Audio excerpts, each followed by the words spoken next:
Hi hello ಮತ್ತೊಮ್ಮೆ ಸಾಧನಾ ಸ್ಕೂಲ್ನ YouTube ಚಾನಲ್ನಿಂದ ನಿಮಗೋಸ್ಕರವಾಗಿ ಸಮಾಜ ವಿಜ್ಞಾನದ ಮೊದಲನೇ ಪಾರ್ಟಲ್ಲಿ ಬರ್ತಕ್ಕಂಥ ವಿಡಿಯೋ 5 ಇವತ್ತು 5ನೇ ಪಾಠವನ್ನು ನಿಮಗೋಸ್ಕರ ತರ್ತಾ ಇದ್ದೀನಿ. ನಾನು ನಿಮ್ಮ ರಮೇಶ್ ಸರ್ ನಿಮಗೋಸ್ಕರವಾಗಿ ಅದ್ಭುತವಾಗಿರ್ತಕ್ಕಂಥ ಸಮಾಜ ವಿಜ್ಞಾನದ ಕಂಪ್ಲೀಟ್ ಸರಣಿ ವಿಡಿಯೋಗಳನ್ನು SSLC ವಿದ್ಯಾರ್ಥಿಗಳಿಗಾಗಿ ಬಹಳ ಅತ್ಯುತ್ತಮವಾಗಿ ನಿಮ್ಮ ಒಂದು ಪರೀಕ್ಷಾ ಯಶಸ್ಸಿಗಾಗಿ ಇದನ್ನು ಮಾಡಿಕೊಡ್ತಾ ಇದ್ದೀವಿ. ಸ್ನೇಹಿತರೆ, ಯಾರ್ಯಾರು ಇದುವರೆಗೂ ಕೂಡ ನಮ್ಮ ಚಾನೆಲ್ನ ಸಬ್ಸ್ಕ್ರೈಬ್ ಮಾಡಿಲ್ಲ ದಯವಿಟ್ಟು ಸಬ್ಸ್ಕ್ರೈಬ್ ಮಾಡಿ. ಹಾಗೆ ನಮ್ಮೆಲ್ಲ ವಿಡಿಯೋಗಳ ನೋಟಿಫಿಕೇಷನ್ಸ್ನ ಪಡೆಯೋ ರೀತಿ ಆಗ್ಬೋದು. ಹಾಗೆಯೇ ಅತ್ಯುತ್ತಮವಾಗಿರ್ತಕ್ಕಂಥ ಎಜುಕೇಟರ್ಗಳು ನಿಮಗೋಸ್ಕರವಾಗಿ ಉತ್ತಮವಾದಂಥ ಅಧ್ಯಾಯವನ್ನು ಒಂದು ಟೀಚ್ ಮಾಡ್ತಾ ಇದ್ದಾರೆ. ಅದರ ಅನುಭವವನ್ನು ಪಡೆಯೋದ್ರ ಮುಖಾಂತರವಾಗಿ ನಿಮ್ಮ ಜೀವನದ ಸಕ್ಸಸ್ಫುಲ್ SSLCಯನ್ನು ಮುಗಿಸಿ ಅಂತ ಹೇಳ್ತಾ ಬನ್ನಿ ಇವತ್ತಿನ ನಮ್ಮ 5ನೇ ಪಾಠದಲ್ಲಿ ಏನಿದೆ ಅಂಥೇಳಿ ನೋಡೋಣ. ಬಹಳ ಅತ್ಯುತ್ತಮವಾಗಿರ್ತಕ್ಕಂಥ ಪಾಠ ತಾವು ನೋಡ್ತಾ ಇದ್ದೀರಿ. ಅಧ್ಯಾಯ 5 ಸಾಮಾಜಿಕ ಮತ್ತು ಧಾರ್ಮಿಕ ಸುಧಾರಣಾ ಚಳುವಳಿ. ಇದು ಮೊದಲಿಂದಲೂ ಕೂಡ ನೀವು 8ನೇ ತರಗತಿಯಿಂದನೂ ಕೂಡ ಓದ್ತಾನೆ ಬರ್ತಾ ಇದ್ದೀರಿ. ಮೊದಲನೇ ಬಾರಿ ನೀವು ಧಾರ್ಮಿಕ ಸುಧಾರಣಾ ವ್ಯವಸ್ಥೆಯಲ್ಲಿ ಮತ್ತು ಸಾಮಾಜಿಕ ಸುಧಾರಣಾ ವ್ಯವಸ್ಥೆಯಲ್ಲಿ ನೀವು ಓದಿರೋದು ಜೈನ ಧರ್ಮ ಮತ್ತು ಬೌದ್ಧ ಧರ್ಮದ ಬಗ್ಗೆ ಓದಿದ್ದೀರಾ. ಅಲ್ಲಿ ಮಹಾವೀರ ಮತ್ತು ಗೌತಮ ಬುದ್ಧರು ಮಾಡಿರ್ತಕ್ಕಂತಹ ಒಂದು ಡೆವಲಪ್ಮೆಂಟ್ಸ್ ಮತ್ತು ಸಮಾಜ ಸುಧಾರಣೆಗಾಗಿ ಅವರು ಹೇಳಿರ್ತಕ್ಕಂಥ ಸೂಚನೆಗಳನ್ನು ಓದಿದ್ದೀರಾ. 9ನೇ ತರಗತಿಗೆ ಬಂದ ತಕ್ಷಣ ಅಲ್ಲೂ ಕೂಡ ಅಷ್ಟೇ ಸಾಮಾಜಿಕ ಮತ್ತು ಧಾರ್ಮಿಕ ಸುಧಾರಣಾ ವ್ಯವಸ್ಥೆಯಲ್ಲಿ ಶಂಕರಾಚಾರ್ಯರ ಬಗ್ಗೆ ಓದಿದ್ದೀರಿ, ರಾಮಾನುಜಾಚಾರ್ಯರ ಬಗ್ಗೆ, ಮಧ್ವಾಚಾರ್ಯರ ಬಗ್ಗೆ, ಬಸವಣ್ಣನವ್ರ ಬಗ್ಗೆ, ರಮಾನಂದ, ಚೈತನ್ಯ, ಮೀರಾಬಾಯಿ, ಗುರುನಾನಕ್ ಇವ್ರ ಬಗ್ಗೆ ಎಲ್ಲ ಅತ್ಯುತ್ತಮವಾಗಿರ್ತಕ್ಕಂತಹ ಸಾಮಾಜಿಕ ಮತ್ತು ಸುಧಾರಣಾ ವ್ಯವಸ್ಥೆಯನ್ನು ತಿಳ್ಕೊಂಡಿದ್ದೀರಿ. ಬಟ್ 10ನೇ ತರಗತಿಗೆ ಬಂದ ತಕ್ಷಣ ಇಲ್ಲಿನ ಸಾಮಾಜಿಕ ಮತ್ತು ಧಾರ್ಮಿಕ ಸುಧಾರಣೆಗಳಲ್ಲಿ ಆ 2 ಸುಧಾರಣೆಗಳಿಗಿಂತ ಒಂದು ರೀತಿ ವಿಶೇಷವಾಗಿರ್ತಕ್ಕಂಥ ಬದಲಾವಣೆಯನ್ನು ನೀವಿಲ್ಲಿ ಕಾಣ್ಬೋದು. ಹಾಗಾಗಿನೇ ಕೆಲವು ಸಮಾಜಗಳ ಸ್ಥಾಪನೆ ಮುಖಾಂತರವಾಗಿ ಸಮಾಜದ ನಿಜವಾದ ಬದಲಾವಣೆಗಾಗಿ ತುಂಬಾ ಶ್ರಮವನ್ನು ಹಾಕಿದರು. ಅದರಲ್ಲಿ ರಾಜಾರಾಮ್ ಮೋಹನ್ ರಾಯ್ ಅವರ ಬ್ರಹ್ಮ ಸಮಾಜವನ್ನು ಸ್ಥಾಪನೆ ಮಾಡಿ ಸುಧಾರಣೆಗಳನ್ನು ಮಾಡಿರೋದು, ದಯಾನಂದ ಸರಸ್ವತಿ ಅವರಿಂದ ಆರ್ಯ ಸಮಾಜವನ್ನು ಸ್ಥಾಪನೆ ಮಾಡಿ ಅದರ ಜೊತೆಗಿನ ಸುಧಾರಣೆಗಳಿರ್ಬೋದು, ಹಾಗೆಯೇ ಪ್ರಾರ್ಥನಾ ಸಮಾಜದ ಸುಧಾರಣೆಗಳಿರ್ಬೋದು, ಸತ್ಯಶೋಧಕ ಸಮಾಜದ ಸುಧಾರಣೆಗಳು, ಅಲಿಗಢ್ ಚಳುವಳಿ ಅಥವಾ ಅಲಿಗಢ್ ಮೂಮೆಂಟ್ ಅಂತಲೇ ಕರಿತೀವಿ ಅದರ ಸುಧಾರಣೆಗಳು, ರಾಮಕೃಷ್ಣ ಮಿಷನ್ನ ಒಂದು ಸಾಧನೆಗಳು. ಅದಾದ ನಂತರ ಭಾರತದಲ್ಲಿ ಆ ಕಾಲಕ್ಕೆ ಬರುವಂತಹ ಎಲ್ಲ ಬದಲಾವಣೆಗಳನ್ನು ನಾವು ಈ 19ನೇ ಶತಮಾನದಲ್ಲಿ ಕಾಣ್ಬೋದು. ಸ್ನೇಹಿತರೆ, ಇಲ್ಲಿ ಬಹಳ ಅತ್ಯುತ್ತಮವಾಗಿ ತಿಳ್ಕೊಬೇಕಾಗಿರೋ ವಿಚಾರ ಏನು ಅಂತಂದರೆ 19ನೇ ಶತಮಾನದಲ್ಲಿ ಭಾರತೀಯ ಪುನರುಜ್ಜೀವನ ಕಾಲ ಅಂತ ಕೂಡ ಕರೀತಾರೆ. ನೀವು ಈ ಹಿಂದೆ ಓದಿದಾಗ ರಿನೈನ್ಸೆನ್ಸ್ ಡಿಪಾರ್ಟ್ಮೆಂಟಲ್ಲಿ ಕೂಡ ಓದಿದ್ದೀರಿ. ಅದನ್ನೇ ಇಲ್ಲಿ ನೀವು ಯುರೋಪಿನ ರಿನೈನ್ಸೆನ್ಸ್ ಹೇಗೆ ಓದಿದ್ರೋ ಹಾಗೆ ಇಲ್ಲಿ ಇಂಡಿಯನ್ ರಿನೈನ್ಸೆನ್ಸ್ ಟೈಮ್ ಅಂತ ಕರಿತೀವಿ. ಭಾರತೀಯ ಪುನರುಜ್ಜೀವನ ಕಾಲ. ಈ ಭಾರತೀಯ ಪುನರುಜ್ಜೀವನ ಕಾಲದಲ್ಲಿ ಏನಾಗಿದೆ, ಪಾಶ್ಚಾತ್ಯ ನಾಗರಿಕತೆಯ ಸಂಪರ್ಕ ಭಾರತಕ್ಕೆ ದೊರೀತಾ ಬಂತು. ಈ ಹಿಂದೆನೂ ದೊರೆತಿತ್ತು, ಆದರೆ 19ನೇ ಶತಮಾನದಲ್ಲಿ ದೊರೆತಿರ್ತಕ್ಕಂತಹ ಒಂದು ಸಂಪರ್ಕ ಒಂದು ವಿಶೇಷವಾಗಿತ್ತು. ಕೊನೆಗೆ ಬ್ರಿಟಿಷರು ಅಥವಾ ಯುರೋಪಿಯನ್ನರ ಮೂಲ ಸಂಪರ್ಕಗಳು ನಮಗಾಗಿದ್ದರಿಂದಾಗಿ ಇಂಗ್ಲೀಷ್ ವಿದ್ಯಾಭ್ಯಾಸದ ಸೌಲಭ್ಯ ಸಿಕ್ತು. ಯಾವಾಗ ಇಂಗ್ಲೀಷ್ ವಿದ್ಯಾಭ್ಯಾಸವನ್ನು ನಾವು ಪಡ್ಕೊಳ್ಳೋಕೆ ಶುರು ಮಾಡಿದ್ವೋ ನಮ್ಮ ಭಾರತೀಯ ಜ್ಞಾನ ಮತ್ತು ವಿಶ್ವದ ಜ್ಞಾನದ ನಡುವೆ ಒಂದು ರೀತಿ ಸಂಬಂಧ ಸ್ಟಾರ್ಟ್ ಆಯಿತು. ಇದರಿಂದ ಭಾರತೀಯರಲ್ಲಿ ಒಂದಿಷ್ಟು ಧಾರ್ಮಿಕತೆಯ ಸಂಪ್ರದಾಯಗಳಿಂದ ಹೊರಗೆ ಬಂದು ಒಂದಿಷ್ಟು ವೈಚಾರಿಕತೆಯ ಮನೋಭಾವ ಕೂಡ ಶಿಕ್ಷಣದಲ್ಲಿ ಬೆಳೆಯೋದಕ್ಕೆ ಶುರುವಾಯಿತು. ಮತ್ತು ನಮ್ಮಲ್ಲಿ ಯಾವುದೇ ಸಂಪ್ರದಾಯಗಳನ್ನು ಹೇಳಬೇಕಾದರೂ ಕೂಡ ಒಂದಿಷ್ಟು ವಿಚಾರಗಳನ್ನು ಮೂಢನಂಬಿಕೆಗಳ ರೂಪದಲ್ಲಿ ಹೇಳ್ತಕ್ಕಂಥದ್ದು ರೂಢಿಯಲ್ಲಿತ್ತು. ಯಾಕೆ ಅಂತಂದರೆ ಅಲ್ಲಿ ಪ್ರಶ್ನೆ ಮಾಡಬಾರ್ದು ಅನ್ನೋದೇ ಇತ್ತು. ಈಗ ನಿಮ್ಮನೆಯಲ್ಲಾದರೂ ಕೂಡ ಅಷ್ಟೇ ನೀವು ಕೇಳೋ ಎಷ್ಟೋ ಪ್ರಶ್ನೆಗಳಿಗೆ ಹಂಗೆ ಕೇಳಬಾರ್ದು ಅಂತಲೇ ಹೇಳ್ತಾರೆ. ಯಾಕೆ? ಒಂದು ಎಕ್ಸಾಂಪಲ್ ನಾನು ನಿಮ್ಗೆ ಹೇಳೋದಾದರೆ, ಯಾಕೆ ಆರತಿಯನ್ನು ಹೀಗೆ ಬೆಳಗ್ತಾರೆ ಅಂತ ನೀವು ಕೇಳಿದ್ರೆ ನಿಮ್ಮ ಮನೆಯಲ್ಲಿ ನಿಮ್ಮ ಅಪ್ಪನೋ ಅಮ್ಮನೋ ಹೇಳ್ತಾರೆ ಅದೆಲ್ಲ ಹಂಗಲ್ಲ ಸುಮ್ಮನಿರೋ ಕೇಳಬೇಡ ಅಂತಾರೆ. ಕಾರಣ ಏನು ಅಂದರೆ ಸಂಪ್ರದಾಯ ಇದೆ, ಯಾಕೆ ಅನ್ನುವ ವಿಜ್ಞಾನ ನಮಗೆ ಗೊತ್ತಿರಲಿಲ್ಲ ಅಷ್ಟೇ. ಬಟ್ ಈಗ ಇಂಗ್ಲೀಷ್ನ ಯುರೋಪಿಯನ್ನರ ಈ ಒಂದು ಸಂಪರ್ಕದಿಂದಾಗಿ ಭಾರತದಲ್ಲಿ ವೈಚಾರಿಕತೆ ಪ್ಲಸ್ ವಿಜ್ಞಾನದ ಮನೋಭಾವ ಬೆಳೆದಿದ್ದರಿಂದ ಭಾರತದಲ್ಲಿ ಎಷ್ಟೋ ನಂಬಿಕೆ ಇರತಕ್ಕಂಥ ವಿಚಾರಗಳನ್ನು ಪ್ರಶ್ನೆ ಮಾಡೋದಕ್ಕೆ ಶುರು ಮಾಡಿದ್ವಿ. ಈ ಪ್ರಶ್ನೆ ಮಾಡೋದ್ರಿಂದಾಗಿ ಒಬ್ಬೊಬ್ಬರು ಒಂದೊಂದು ರೀತಿ ಎಕ್ಸ್ಪ್ಲೈನ್ ಕೊಟ್ಟಾಗ ನಮಗೆ ದ್ವಂದ್ವತೆಗಳು ಶುರುವಾಯಿತು, ಜೊತೆಗೆ ವಿರೋಧಾಭಾಸಗಳು ಶುರುವಾಯಿತು. ಸ್ವಹಿತಾಸಕ್ತಿಗಳ ಅರಿವು ನಮ್ಮಲ್ಲಿ ನಿಧಾನವಾಗಿ ಮೂಡೋದಕ್ಕೆ ಸ್ಟಾರ್ಟ್ ಆಯಿತು. ಹಾಗಾಗಿ ಇಂಗ್ಲೀಷ್ ಪೂರ್ವಕಾಲದಲ್ಲೂ ಕೂಡ ಭಾರತೀಯರಿಗೆ ಇಂಗ್ಲೀಷ್ ಭಾಷೆ ಹೊರತಾಗಿಯೂ ಕೂಡ ವೈಚಾರಿಕತೆಯ ಮನೋಭಾವ ಇತ್ತು ಅನ್ನೋದಕ್ಕೆ ನಮ್ಮಲ್ಲಿ ಬೇಕಾದಷ್ಟು ಆಧಾರಗಳಿದೆ. ಕೆಲವೊಂದಿಷ್ಟು ಇತಿಹಾಸಕಾರರು ಅದನ್ನು ಹೇಳ್ಬೋದು, ಆದರೆ ಒಂದಿಷ್ಟು ಜನ ಇತಿಹಾಸಕಾರರು ಇದನ್ನು ನಂಬೋದಿಲ್ಲ. ಯಾಕೆ ಅಂತಂದರೆ ಆರ್ಯಭಟೀಯಂ ಕೃತಿಯಲ್ಲೇ ಖಗೋಳ ವಿಜ್ಞಾನದ ಬಗ್ಗೆ ಸಂಪೂರ್ಣವಾಗಿ ವಿಸ್ತೃತವಾದ ಅಧ್ಯಯನ ಆ ಕಾಲದಲ್ಲೇ ನಡೆದಿದೆ. ಗುಪ್ತರ ಕಾಲದಲ್ಲಿ ರಚನೆಯಾಗಿರ್ತಕ್ಕಂತಹ ಖಗೋಳ ವಿಜ್ಞಾನದ ಕೃತಿಗಳಿರ್ಬೋದು ಮತ್ತು ಚರಕ ಸಂಹಿತೆ ಅಂತ ಕೃತಿಗಳಿರ್ಬೋದು. ವೈದ್ಯಕೀಯ ಶಾಸ್ತ್ರದ ಡೆವಲಪ್ಮೆಂಟ್ಸ್ ತುಂಬಾ ಆಗಿದೆ, ಆದರೆ ಯಾಕೆ ಏನು ಅನ್ನುವ ಸ್ಪಷ್ಟತೆ ಮಾತ್ರ ಇರಲಿಲ್ಲ.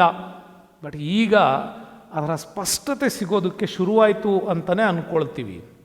ಅದಾದಮೇಲೆ ಭಾರತದಲ್ಲಿ ರಾಜಪ್ರಭುತ್ವದ ನಂತರ ಈ ಅನುವಂಶೀಯ ವ್ಯವಸ್ಥೆಯಲ್ಲಿ ರಾಜಪ್ರಭುತ್ವಕ್ಕೆ ನಾವು ಹೊಂದ್ಕೊಂಡು ಬಂದಿದ್ವಿ. ಈಗ ಭಾರತದಲ್ಲಿ ಒಂದು ಡೆಮೋಕ್ರೆಟಿಕ್ ಅಲಯನ್ಸ್ ಅಂತೇನು ಕರಿತೀವಿ, ಒಂದು ಪ್ರಜಾಪ್ರಭುತ್ವದ ಸ್ವಾತಂತ್ರ್ಯ ಸಮಾನತೆ ಅನ್ನೋ ವಿಚಾರಗಳು ನಮ್ಮಲ್ಲಿ ಅರಿವಿಗೆ ಬರೋದಕ್ಕೆ ಶುರುವಾಯಿತು. ಜೊತೆಗೆ ನ್ಯಾಷನಲಿಸಮ್, ಭಾರತದಲ್ಲಿ ರಾಷ್ಟ್ರೀಯ ಹೋರಾಟಕ್ಕಂತೂ ಇಂಗ್ಲೀಷ್ ತುಂಬಾ ಲಿಂಕ್ ಲ್ಯಾಂಗ್ವೇಜ್ ಆಗಿ ನಮ್ಮಲ್ಲಿ ಬಂತು ಅಂತಲೇ ಹೇಳ್ಬೋದು. ಹೇಗೆ ನೋಡಿ, ಒಂದು ಎಕ್ಸಾಂಪಲ್ ತೊಗೊಳ್ಳಿ. ನಾನು ನನ್ನ ದೇಶದ ಬಗ್ಗೆ ಮಾತಾಡ್ತೀನಿ ಅಂದರೆ ನಾನು ನನ್ನ ಮಾತೃಭಾಷೆನಲ್ಲಿ ಮಾತಾಡ್ತೀನಿ. ಕರ್ನಾಟಕದವನು ಕನ್ನಡದಲ್ಲಿ ಮಾತಾಡ್ತಾನೆ, ತಮಿಳ್ನಾಡಿನವನು ತಮಿಳಲ್ಲಿ ಮಾತಾಡ್ತಾನೆ, ಕೇರಳದವನು ಮಲಯಾಳಮಲ್ಲಿ ಮಾತಾಡ್ತಾನೆ, ಮಹಾರಾಷ್ಟ್ರದವನು ಮರಾಠಿನಲ್ಲಿ ಮಾತಾಡಿದ್ರೆ ನಮಗದು ಅರ್ಥ ಹೆಂಗಾಗಬೇಕು? ಹಾಗಾಗಿನೇ ಇಂಗ್ಲೀಷ್ ಭಾಷೆಯ ಬಳಕೆ ಶುರುವಾಗಿದ್ದರಿಂದಾಗಿ ನಮ್ಮ ಒಂದು ವಿಚಾರವನ್ನು ರಾಷ್ಟ್ರೀಯ ಮಟ್ಟಕ್ಕೆ ತಲುಪಿಸೋದಕ್ಕೆ ಇಂಗ್ಲೀಷ್ ಒಂದು ಲಿಂಕ್ ಲ್ಯಾಂಗ್ವೇಜ್ ಆಗಿ ಇಲ್ಲಿ ಕೆಲಸ ಮಾಡ್ತು ಅಂಥೇಳಿ ಇತಿಹಾಸ ತಜ್ಞರು ತುಂಬ ಜನರು ಅದರ ಪರವಾಗಿಯೇ ಮಾತಾಡ್ತಾರೆ. ಹಾಗಾಗಿ ಪಾಶ್ಚಾತ್ಯದಲ್ಲಿ ರಾಷ್ಟ್ರೀಯತೆಯ ವಿಚಾರಗಳನ್ನ ಹೇಗೆ ಸ್ಟಾರ್ಟ್ ಮಾಡಿದ್ರು ಅನ್ನೋದೆಲ್ಲ ನಮ್ಗೆ ಅರಿವಾಗಿದ್ದೆ ಈ ಒಂದು ಯುರೋಪಿಯನ್ನರ ಸಂಪರ್ಕ ಅಂತ ಕರಿತೀವಿ. ಹಾಗೆಯೇ ಪಾಶ್ಚಾತ್ಯ ಶಿಕ್ಷಣದಿಂದ ಜಾಗೃತರಾಗಿರ್ತಕ್ಕಂಥ ಅನೇಕರು ಭಾರತದಲ್ಲಿ ಹೊಸ ಸುಧಾರಣೆಗಳನ್ನು ಬಯಸೋದಕ್ಕೆ ಶುರು ಮಾಡಿದ್ರು. ಹಾಗೆ ಪಾಶ್ಚಾತ್ಯ ಶಿಕ್ಷಣದ ಪ್ರಭಾವ ಮತ್ತು ಇಲ್ಲಿನ ಸಾಂಪ್ರದಾಯಿಕತೆಯಿಂದ ಒಂದಿಷ್ಟು ಹೊರಗಿನ ವಿಚಾರಗಳನ್ನು ತಿಳ್ಕೊಳ್ಬೇಕು ಅನ್ನುವಂತಹ ವಿಚಾರದಲ್ಲಿ ಅನೇಕ ಸಮಾಜ ಸುಧಾರಕರು ಭಾರತದಲ್ಲಿ ಕೆಲಸ ಮಾಡ್ತಾರೆ. ಅದರಲ್ಲಿ ಪ್ರಮುಖವಾಗಿ ನೀವು ನೋಡ್ಬೋದು ರಾಜಾ ರಾಮ್ ಮೋಹನ್ ರಾಯ್. ಬಟ್ ಅಲ್ಲಿ ನಿಮಗೆ ರಾಮ್ ಮೋಹನ್ ರಾಯ್ ತೋರಿಸ್ತಾ ಇದ್ದೀನಿ. ಯಾಕೆ ರಾಜ ಅನ್ನೋ ಹೆಸರು ಅವ್ರಿಗೆ ಬಂತು ಅಂತ ಮುಂದೆ ಹೇಳ್ತೀನಿ.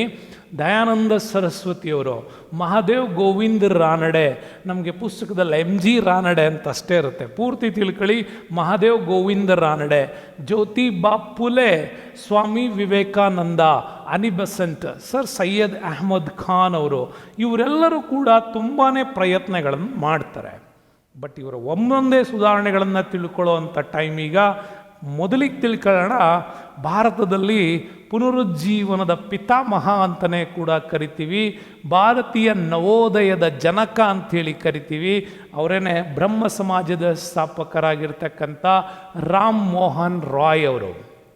ನೋಡಿ, ಈ ರಾಮ್ ಮೋಹನ್ ರಾಯ್ ಅವರು ಏನಿದ್ದಾರಲ್ವಾ, ಇವರು ಕೂಡ ಅಷ್ಟೇ ಬ್ರಹ್ಮ ಸಮಾಜದ ಸ್ಥಾಪನೆಯ ಪ್ರಮುಖರು ಅಂತಲೂ ಕೂಡ ಇವ್ರನ್ನ ಕರಿತೀವಿ, ನವೋದಯದ ಜನಕ ಅಂತ ಕರಿತೀವಿ. ಹೀಗೆ ಈ ಎರಡು ರೀತಿಯಲ್ಲಿ ಕೆಲಸಗಳನ್ನು ಮಾಡಲಿಕ್ಕೆ ಅವರಿಗೆ ತುಂಬ ಪ್ರೇರಣೆ ಆಗಿದ್ದೇನು ಅಂಥೇಳಿ ಕೂಡ ತಿಳ್ಕೊಳ್ಬೇಕು. ಯಾಕೆ ಅಂತಂದರೆ ಅವರು ಹಲವು ಭಾಷೆಗಳಲ್ಲಿ ಪಾಂಡಿತ್ಯ ಗಳಿಸಿದ್ರಿಂದಾಗಿ ಎಲ್ಲ ಭಾಷೆಗಳಲ್ಲಿ ಇರ್ತಕ್ಕಂಥ ಗ್ರಂಥಗಳ ಅಧ್ಯಯನ ಮಾಡ್ತಾರೆ. ಹಾಗಾಗಿ Sanskrit, Arabic, Persian, English, French, Greek, Latin ಈ ಥರದ ಅದ್ಭುತವಾದ ಭಾಷಾಜ್ಞಾನ ಇದ್ದಿದ್ದರಿಂದಾಗಿ ಎಲ್ಲ ಧರ್ಮಗಳಲ್ಲೂ ಏನು ಹೇಳಲ್ಪಟ್ಟಿದೆ, ಮಾನವತೆಯ ಸುಧಾರಣೆಗಾಗಿ ಏನೇನು ಬೇಕು ಅದೆಲ್ಲದನ್ನು ಇವರು ಅಧ್ಯಯನ ಮಾಡ್ತಾರೆ. ಹೀಗೆ ಅಧ್ಯಯನ ಮಾಡಿ ಭಾರತದಲ್ಲಿ ಹೊಸ ವಿಚಾರಗಳನ್ನು ಜಾರಿಗೆ ತರಬೇಕು ಅನ್ನೋ ವಿಚಾರದಲ್ಲಿ ಇವರ ಪ್ರಯತ್ನ ಆಗಿದ್ದರಿಂದಾಗಿ ಇವರನ್ನು ಭಾರತದ ನವೋದಯದ ಜನಕ ಅಂತ ಕೂಡ ಇವರನ್ನು ಕರೆಯಲಾಗ್ತದೆ. ಜೊತೆಗೆ ಸ್ನೇಹಿತರೆ, ಹಿಂದೂ, ಮುಸ್ಲಿಂ, ಸೂಫಿ, ಕ್ರೈಸ್ತ, ಬೌದ್ಧ ಮತಗಳ ಸಂಪೂರ್ಣ ಅಧ್ಯಯನದ ಜೊತೆಗೆ ಅವರ ಸಂಸ್ಕೃತಿ ಮತ್ತು ತತ್ವಗಳನ್ನು ಕೂಡ ಅಧ್ಯಯನ ಮಾಡ್ತಾರೆ. ಅವಾಗನ್ಸತ್ತೆ ಎಲ್ಲ ಧರ್ಮದಲ್ಲಿರ್ತಕ್ಕಂಥ ಸಮಾನ ಅಂಶಗಳು ಮಾನವ ಜಾಗೃತಿ ಮತ್ತು ಅಭಿವೃದ್ಧಿ ಅಂತ. ಆವಾಗೇ ಅವರು ಪ್ರಶ್ನೆ ಮಾಡ್ತಾ ಬರ್ತಾರೆ, ಭಾರತದಲ್ಲಿ ಮೂರ್ತಿ ಪೂಜೆ ಮಾಡೋದು ಎಷ್ಟು ಸರಿ ಅಂತ.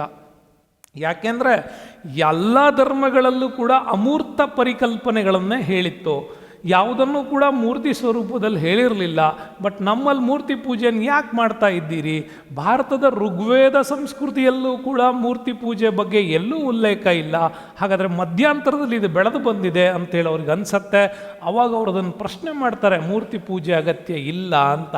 ಹಾಗಾಗಿ ತಮ್ಮ ಸಿದ್ಧಾಂತಗಳ ಪ್ರತಿಪಾದನೆಗಾಗಿ ಇವರು ಉಪನಿಷತ್ತುಗಳನ್ನು ಮುಂದೆ ಇಡ್ತಾರೆ. ಈ ಉಪನಿಷತ್ತುಗಳು ಏನಪ್ಪ ಅಂತಂದರೆ, ಒಂದು ವೇದಗಳ ಮೇಲಿನ ಸಾರಾಂಶವನ್ನು ಅದ್ಭುತವಾಗಿ ಗುರುಗಳು ತಮ್ಮ ಶಿಷ್ಯಂದಿರಿಗೆ ಎಕ್ಸ್ಪ್ಲೈನ್ ಮಾಡಿರ್ತಕ್ಕಂಥ ವಿಚಾರಗಳು. ಇವುಗಳನ್ನು ಸರಿಯಾಗಿ ಅಧ್ಯಯನ ಮಾಡಿದ್ರೆ ನಮ್ಗೆ ಗೊತ್ತಾಗತ್ತೆ ಅಂತ ಕೂಡ ಅವರು ಹೇಳ್ತಾರೆ. ಜೊತೆಗೆ ಆಧುನಿಕ ವಿಜ್ಞಾನ ಮತ್ತು ಇಂಗ್ಲೀಷ್ ಶಿಕ್ಷಣ ಭಾರತದ ನವೀಕರಣಕ್ಕೆ ತುಂಬಾ ಅವಶ್ಯಕ ಅಂತ ಹೇಳ್ತಾರೆ. ಯಾಕೆಂದರೆ ಮಾಡ್ರನ್ ಸೈನ್ಸ್ ಏನಿದೆ ಅದು ಭಾರತದಲ್ಲಿ ಇರ್ತಕ್ಕಂಥ ನಂಬಿಕೆಗಳಿಗೆ ಎಕ್ಸ್ಪ್ಲೈನ್ ಮಾಡೋ ತಾಕತ್ತು ಅದಕ್ಕಿದೆ ಅಂತ ಕೂಡ ಅವ್ರು ಹೇಳ್ತಾರೆ. ನಮ್ಮಲ್ಲಿ ಇವತ್ತು ಎಷ್ಟೋ ಸುಧಾರಣೆ ಒಂದು ನಂಬಿಕೆಗಳಿಂದ ನಾವು ಆಚರಣೆ ಮಾಡ್ಕೊಂಡು ಬರ್ತಾ ಇದ್ದೀವಿ. ಯಾಕೆ ಅಂತ ಕೇಳಿದ್ರೆ ಅದರ ಹಿಂದ್ಗಡೆ ಇರೋ ವಿಜ್ಞಾನ, ಆ ವಿಜ್ಞಾನವನ್ನು ನಮ್ಮ ಹಿರಿಯರು ನಮಗೆ ಆ ರೀತಿ ವಿಜ್ಞಾನದ ರೀತಿಯಲ್ಲಿ ಹೇಳ್ಕೊಡ್ದೇನೆ ನಂಬಿಕೆಗಳು ಮತ್ತು ಪೂಜೆಗಳ ರೂಪದಲ್ಲಿ ಹೇಳ್ಕೊಟ್ಟಿರೋದ್ರಿಂದ ನಾವು ಅದನ್ನು ತಿಳ್ಕೊಳ್ಳೋದಕ್ಕೆ ಹಿಂದೆ ಬಿದ್ದಿದ್ವಿ. ಅದನ್ನೇ ಆಧುನಿಕ ವಿಜ್ಞಾನ ನಮಗೆ ಇಂಗ್ಲೀಷ್ ಮಾಧ್ಯಮದ ಮುಖಾಂತರ ಕಲಿಸೋದಕ್ಕೆ ಇದು ಟ್ರೈ ಮಾಡ್ತಾ ಬಂತು ಅಂತಲೂ ಕೂಡ ಹೇಳ್ಬೋದು. ಇನ್ನು ಸ್ತ್ರೀಯರ ಶೋಷಣೆಯನ್ನು ಇವರು ತುಂಬಾ ವಿರೋಧಿಸಿರ್ತಾರೆ.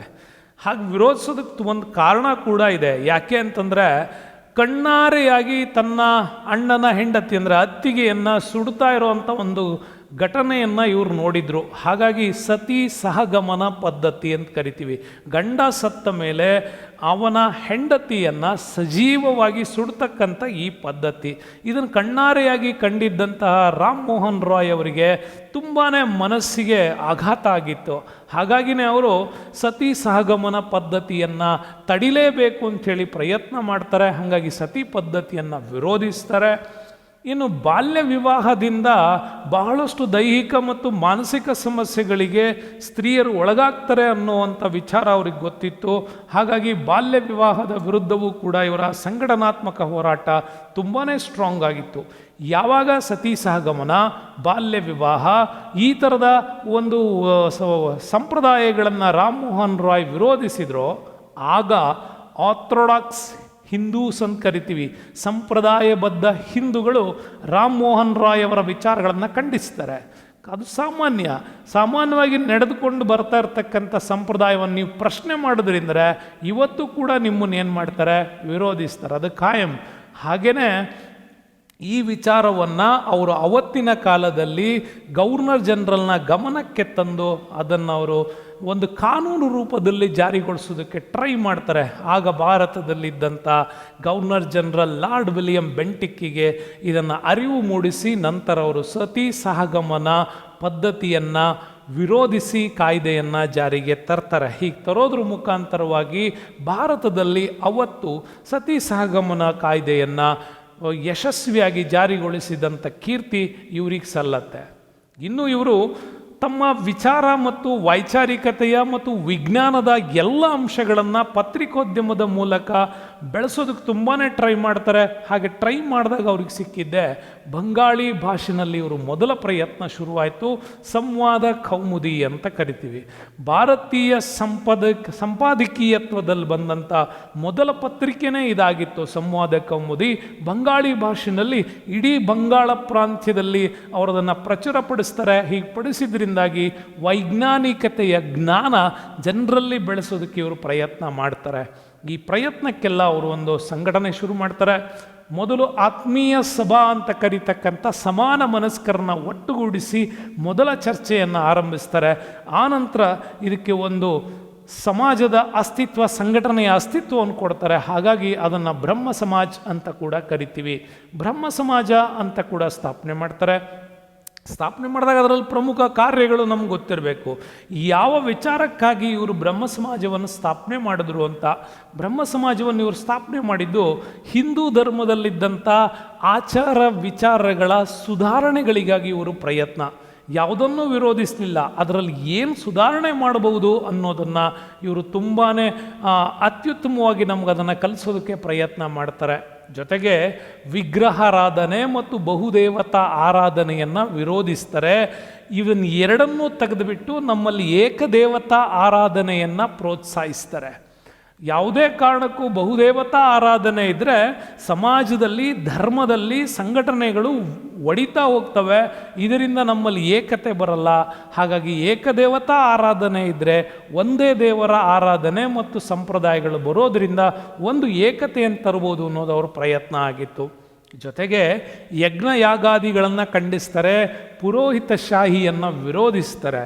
ಅಂದರೆ ಪ್ರತಿಯೊಂದು ಸಮಸ್ಯೆಗೂ ಕೂಡ ಯಜ್ಞಗಳನ್ನು ಮಾಡೋದ್ರಿಂದ ಇಲ್ಲೇನೋ ಪರಿಹಾರ ಆಗುತ್ತೆ ಅಂತ ಹೇಳ್ತಿದ್ದಂಥ ಪುರೋಹಿತ ಶಾಹಿಯ ವಿಚಾರವನ್ನು ವಿರೋಧಿಸಿಬಿಟ್ಟು ನೀವು ಅಭಿವೃದ್ಧಿಯ ಕಡೆಗೆ ಮುಖ ಮಾಡಿದ್ರೆ ಎಲ್ಲ ಸಮಸ್ಯೆಗಳಿಗೆ ಪರಿಹಾರ ಆಗುತ್ತೆ, ಆ ಮೂಲಕ ನೀವು ಮಾಡಬೇಕಾಗಿರೋದು ನಿಮ್ಮ ಎಲ್ಲ ಸಮಸ್ಯೆಗಳಿಗೆ ಪರಿಹಾರ ಶಿಕ್ಷಣ ಒಂದೇ ಅನ್ನೋದು ಅವ್ರ ವಾದ ಆಗಿತ್ತು.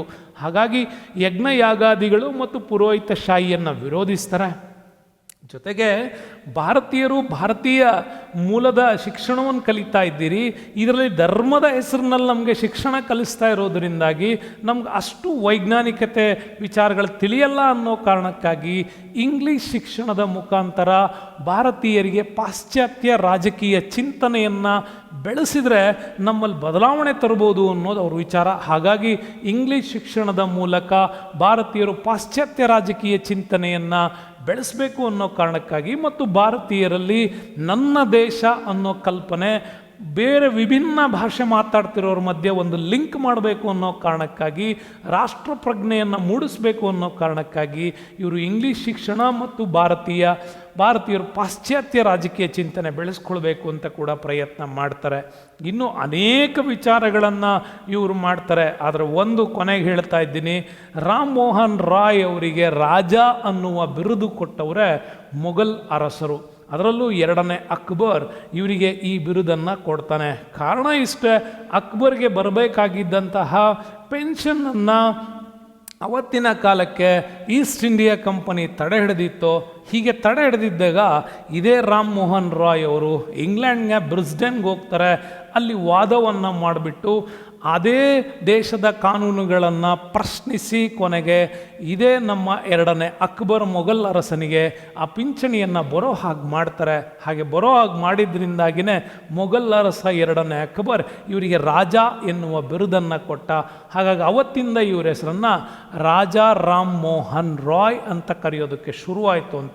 ಇನ್ನೂ ಅದ್ಭುತವಾಗಿರ್ತಕ್ಕಂಥ ವಿಚಾರಗಳು ಮುಂದಿನ ನೀವು ಎಜುಕೇಷನ್ ಸಿಸ್ಟಮ್ಸ್ ಎಲ್ಲ ಅದನ್ನು ಕಲಿತಾ ಹೋಗ್ತೀರಿ. ಸೊ ನೆಕ್ಸ್ಟ್ ಬರೋಣ, ಮತ್ತೊಂದು ಅದ್ಭುತವಾಗಿರ್ತಕ್ಕಂಥ ಸಮಾಜವೇ ಆರ್ಯ ಸಮಾಜ. ಅದನ್ನು ಸ್ಥಾಪನೆ ಮಾಡಿದವರೇ ಸ್ವಾಮಿ ದಯಾನಂದ ಸರಸ್ವತಿಯವರು. ಸ್ವಾಮಿ ದಯಾನಂದ ಸರಸ್ವತಿ ನಿಮಗೆ ಗೊತ್ತಿರಲಿ, ಭಾರತೀಯರಿಗೆ ಮಾತ್ರ ಅನ್ನುವಂತಹ ಒಂದು ಸ್ಟೇಟ್ಮೆಂಟನ್ನು ಇವರು ಕೊಟ್ಟಿದ್ದರು. ಇವರು ಎಂಟೈರ್ಲಿ ರಾಮ್ ಮೋಹನ್ ರಾಯ್ ಅವರ ವಿಚಾರಗಳಿಂದ ಸ್ವಲ್ಪ ವಿಭಿನ್ನ ವಿಚಾರಗಳನ್ನು ಇವರು ಹೇಳುತ್ತಾರೆ. ಇವರ ಪ್ರಕಾರ ಆರ್ಯ ಸಮಾಜವನ್ನು ಇವರು ಸ್ಥಾಪನೆ ಮಾಡ್ತಾರೆ. ಸ್ಥಾಪನೆ ಮಾಡೋದ್ರ ಮುಖಾಂತರ ದೇಶಾದ್ಯಂತ ಅನೇಕ ಉಪನ್ಯಾಸಗಳನ್ನು ಹೇಳ್ತಾ ಹೋಗ್ತಾ ಇವರು ವೇದಗಳು ಸತ್ಯ ಮತ್ತು ಜ್ಞಾನದ ಮೂಲ ಅಂತ ವಾದ ಮಾಡ್ತಾರೆ. ಅವ್ರು ಇನ್ನೂ ಅದ್ಭುತವಾಗಿ ಏನು ಹೇಳ್ತಾರೆ ಅಂದರೆ, ನಿಮ್ಮ ಎಲ್ಲ ಸಮಸ್ಯೆಗಳಿಗೆ ಪರಿಹಾರ ಅಂತಿದ್ರೆ ಅದು ವೇದಗಳಲ್ಲಿದೆ ಅಂತ ಕೂಡ ಹೇಳ್ತಾರೆ.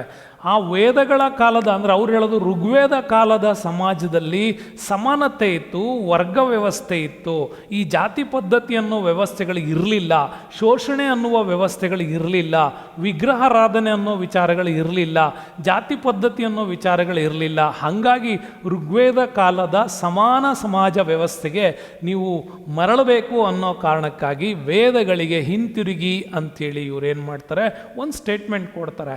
ಯಾಕೆಂದರೆ ಪ್ರಪಂಚದಾದ್ಯಂತ ಈ ವರ್ಗ ವ್ಯವಸ್ಥೆಯನ್ನು ಅಲ್ಲಿನ ಚಿಂತಕರು ಹೇಳಿದ್ರೆ, ನಮ್ಮ ಭಾರತದಲ್ಲಿ ಆವಾಗಲೇ ಋಗ್ವೇದ ಸಮಾಜ ನಮ್ಗೆ ಅದನ್ನು ಸ್ಪಷ್ಟವಾಗಿ ಹೇಳಿಕೊಟ್ಟಿತ್ತು. ಆ ನಂತರ ಬೆಳವಣಿಗೆಯಾದ ಯಜುರ್ವೇದದ ಕಾಲ, ಸಾಮವೇದದ ಕಾಲ, ಹಾಗೆ ಅಥರ್ವಣ ವೇದದ ಕಾಲದಲ್ಲಿ ಈ ವಿಗ್ರಹಾರಾಧನೆ, ಜಾತಿ ಪದ್ಧತಿ ಇವುಗಳೆಲ್ಲ ಡೆವಲಪ್ ಆಗ್ತಾ ಬಂತು. ಆದರೆ ಋಗ್ವೇದ ಸಮಾಜದಲ್ಲಿ ಆ ಒಂದು ಸಮಾನತೆಯ ವ್ಯವಸ್ಥೆ ಇತ್ತು ಅಂಥೇಳಿ ಮನಗಂಡಂಥ ಸ್ವಾಮಿ ದಯಾನಂದ ಸರಸ್ವತಿಯವರು ವೇದಗಳಿಗೆ ಹಿಂತಿರುಗಿ ಅಂತ ಕೂಡ ಅವರು ಅದನ್ನು ಹೇಳ್ತಾರೆ.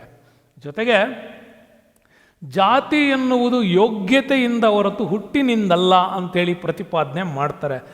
ಆ ಒಂದು ಅದ್ಭುತವಾದ ಸ್ಟೇಟ್ಮೆಂಟನ್ನು ನೀವು ಅರ್ಥ ಮಾಡಿಕೊಳ್ಳಬೇಕು ಅಂದರೆ ಇನ್ನೂ ಹೆಚ್ಚಿನ ಮಟ್ಟದ ಥಿಯಾಲಜಿ ಅಥವಾ ಧಾರ್ಮಿಕ ಶಾಸ್ತ್ರಗಳನ್ನು ಅಧ್ಯಯನ ಮಾಡಬೇಕಾಗತ್ತೆ.